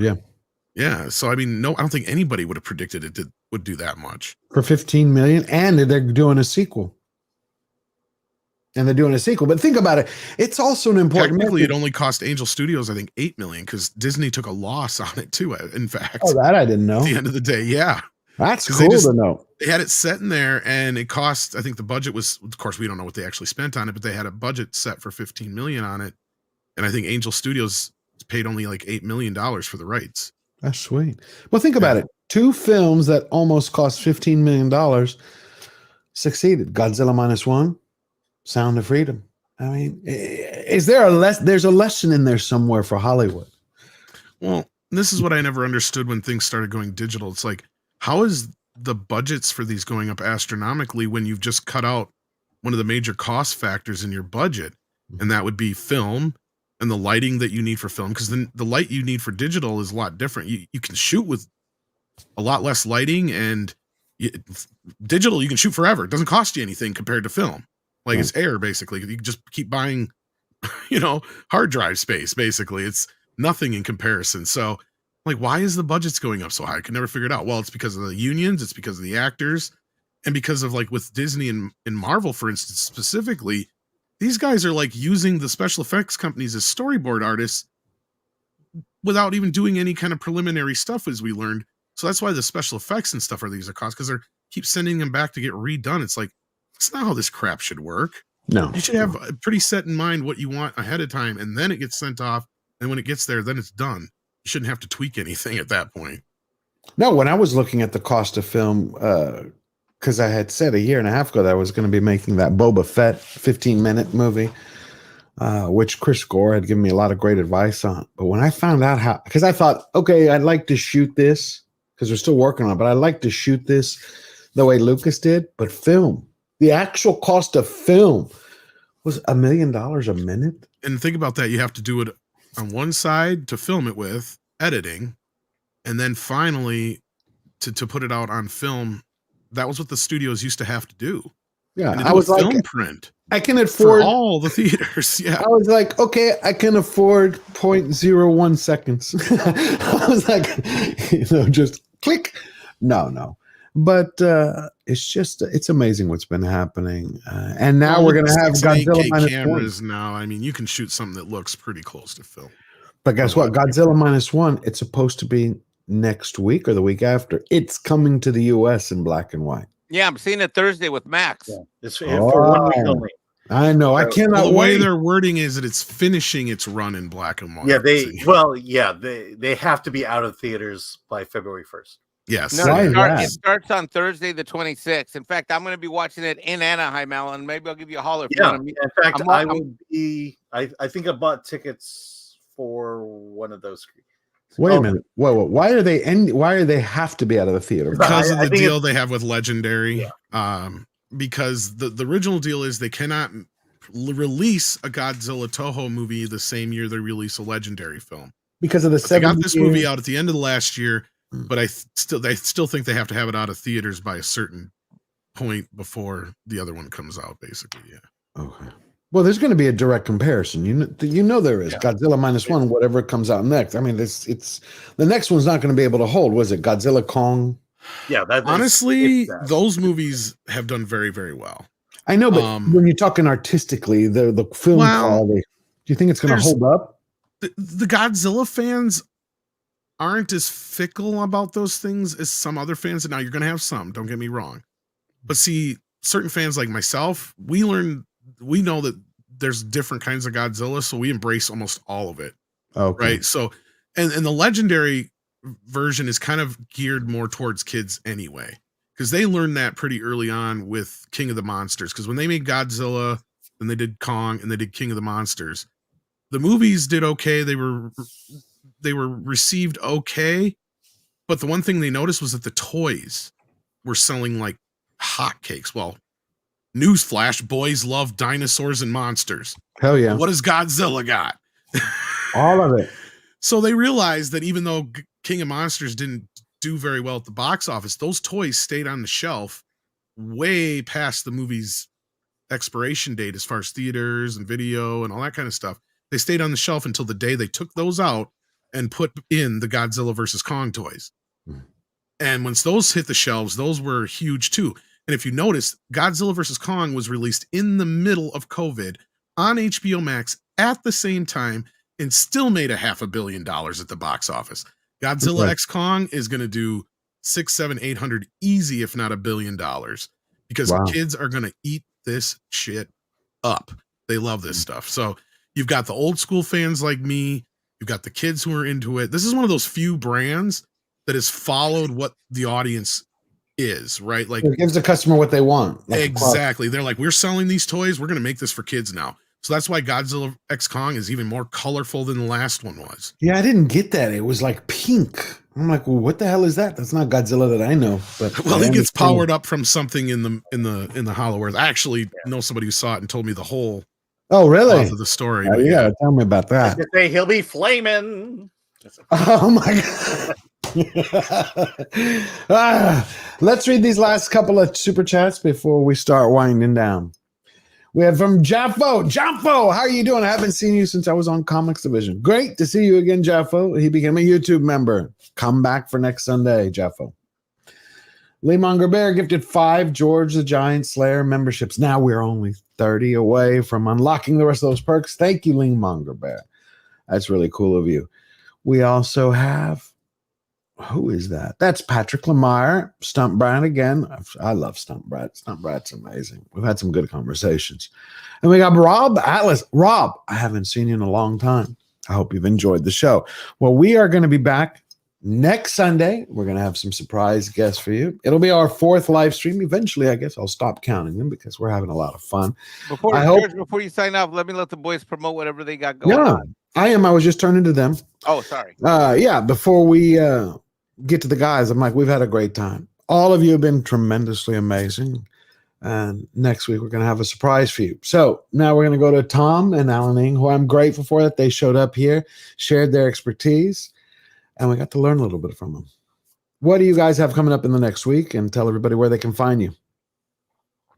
Oh, Tom, you go first? Or, I can go first. Don't matter. I just want to thank you, George, for having me again. I hope we get to hang out again soon. I will be going live on my channel, Midnight's Edge After Dark, in about just over 3 hours. We're doing our shit list show is where we talk about our top 5 films in a category, and tonight's category is top 5 movie aliens. Oh, I think that one's gonna be a fun one. Yeah, so hopefully we can see you guys there. Hell yeah. And then of course the morning show tomorrow on the main channel. Midnight's Edge. Always. Tell Andre hello from me. That's going to be a great show tonight. So tonight is aliens. Yes, we're going to talk about the top 5 movie aliens. But are you going to do the extended edition or both? Oh no, we're talking about all swath. All of them. All aliens. All aliens except Mexican type. Yes. Are you an alien? Intergalactic. Well, we tried to get him on the list, but he's like, I'm legal, and we're like, fuck. Taco time with the alien. Okay. No. It's like so. Yeah, like it's whatever we feel. It's ET, Mac and Me, Chewbacca, whatever winds up on somebody's list. Each of us have 5 choices we picked ourselves, and we do them. And it kind of originated from we started doing other people's lists, right? Like Rolling Stones and Screen Rant and whoever else's lists. And we get so pissy with them because they were horrible lists. Yeah. And the audience kept saying, well, why don't you guys just do your own lists? So that's exactly what we did. I like We'll it. see you tonight. Yeah, so hopefully we'll see you by tonight. the horns. Cool. Yeah. Everybody go check that out on Midnight Edge After Dark. And hopefully we get like all you guys eventually on one of the shows one of these times, because we like when we do get a special guest, we like to tailor the show to the guest. So yeah, I love it. So like Alan, we'd probably have like your favorite independent or kung fu movies or whatever you would want to pick. Yeah, something like that. Let's see. Yeah, but for me, it's just Film Threat at Film Threat on everything. We have a live cast every Wednesday, Hollywood on the Rocks. Friday is a Film Threat live cast, and then this Tuesday, Chris and I will be waking up very early in the morning to live stream and react to the Oscar nominations. Oh, that's right. Yeah, and then hopefully in the next week or two, the third D-Files will come out, and so we have that to look forward to. So yeah, check us out, follow us, do all that stuff, smash the like button, whatever. Yeah, we're going to put the link in the description for you. I want everybody to read the D-Files. I want everybody to go buy your merchandise. Go check it out. So I think that's going to be good. What I want to ask is, before we go, over and under, who do you think best picture, best actor? Yeah, I think it's already decided. It's best picture is Oppenheimer. Best actor is still up in the air with Paul Giamatti taking the award at the Critics' Choice and at the Golden Globes versus Cillian Murphy, who I think it's going to be between those two. Is Godzilla -1 going to get anything? It is eligible for Best Picture. It is possible that it could show up in the top 10 because I don't believe Japan submitted it as its film for Best International Film. It might get a couple of small awards, but it would be nice because I was pissed the year Parasite won, and nothing against that movie. I just have this feeling like I don't feel like a foreign film should be in the main category. There is a foreign film category for that. But if it's the best film of the year, I agree. What you're saying, Alan. But this year is like, okay, well, the best film of the year is Godzilla, and they're going to ignore it, and all the attention is going to go to Barbenheimer.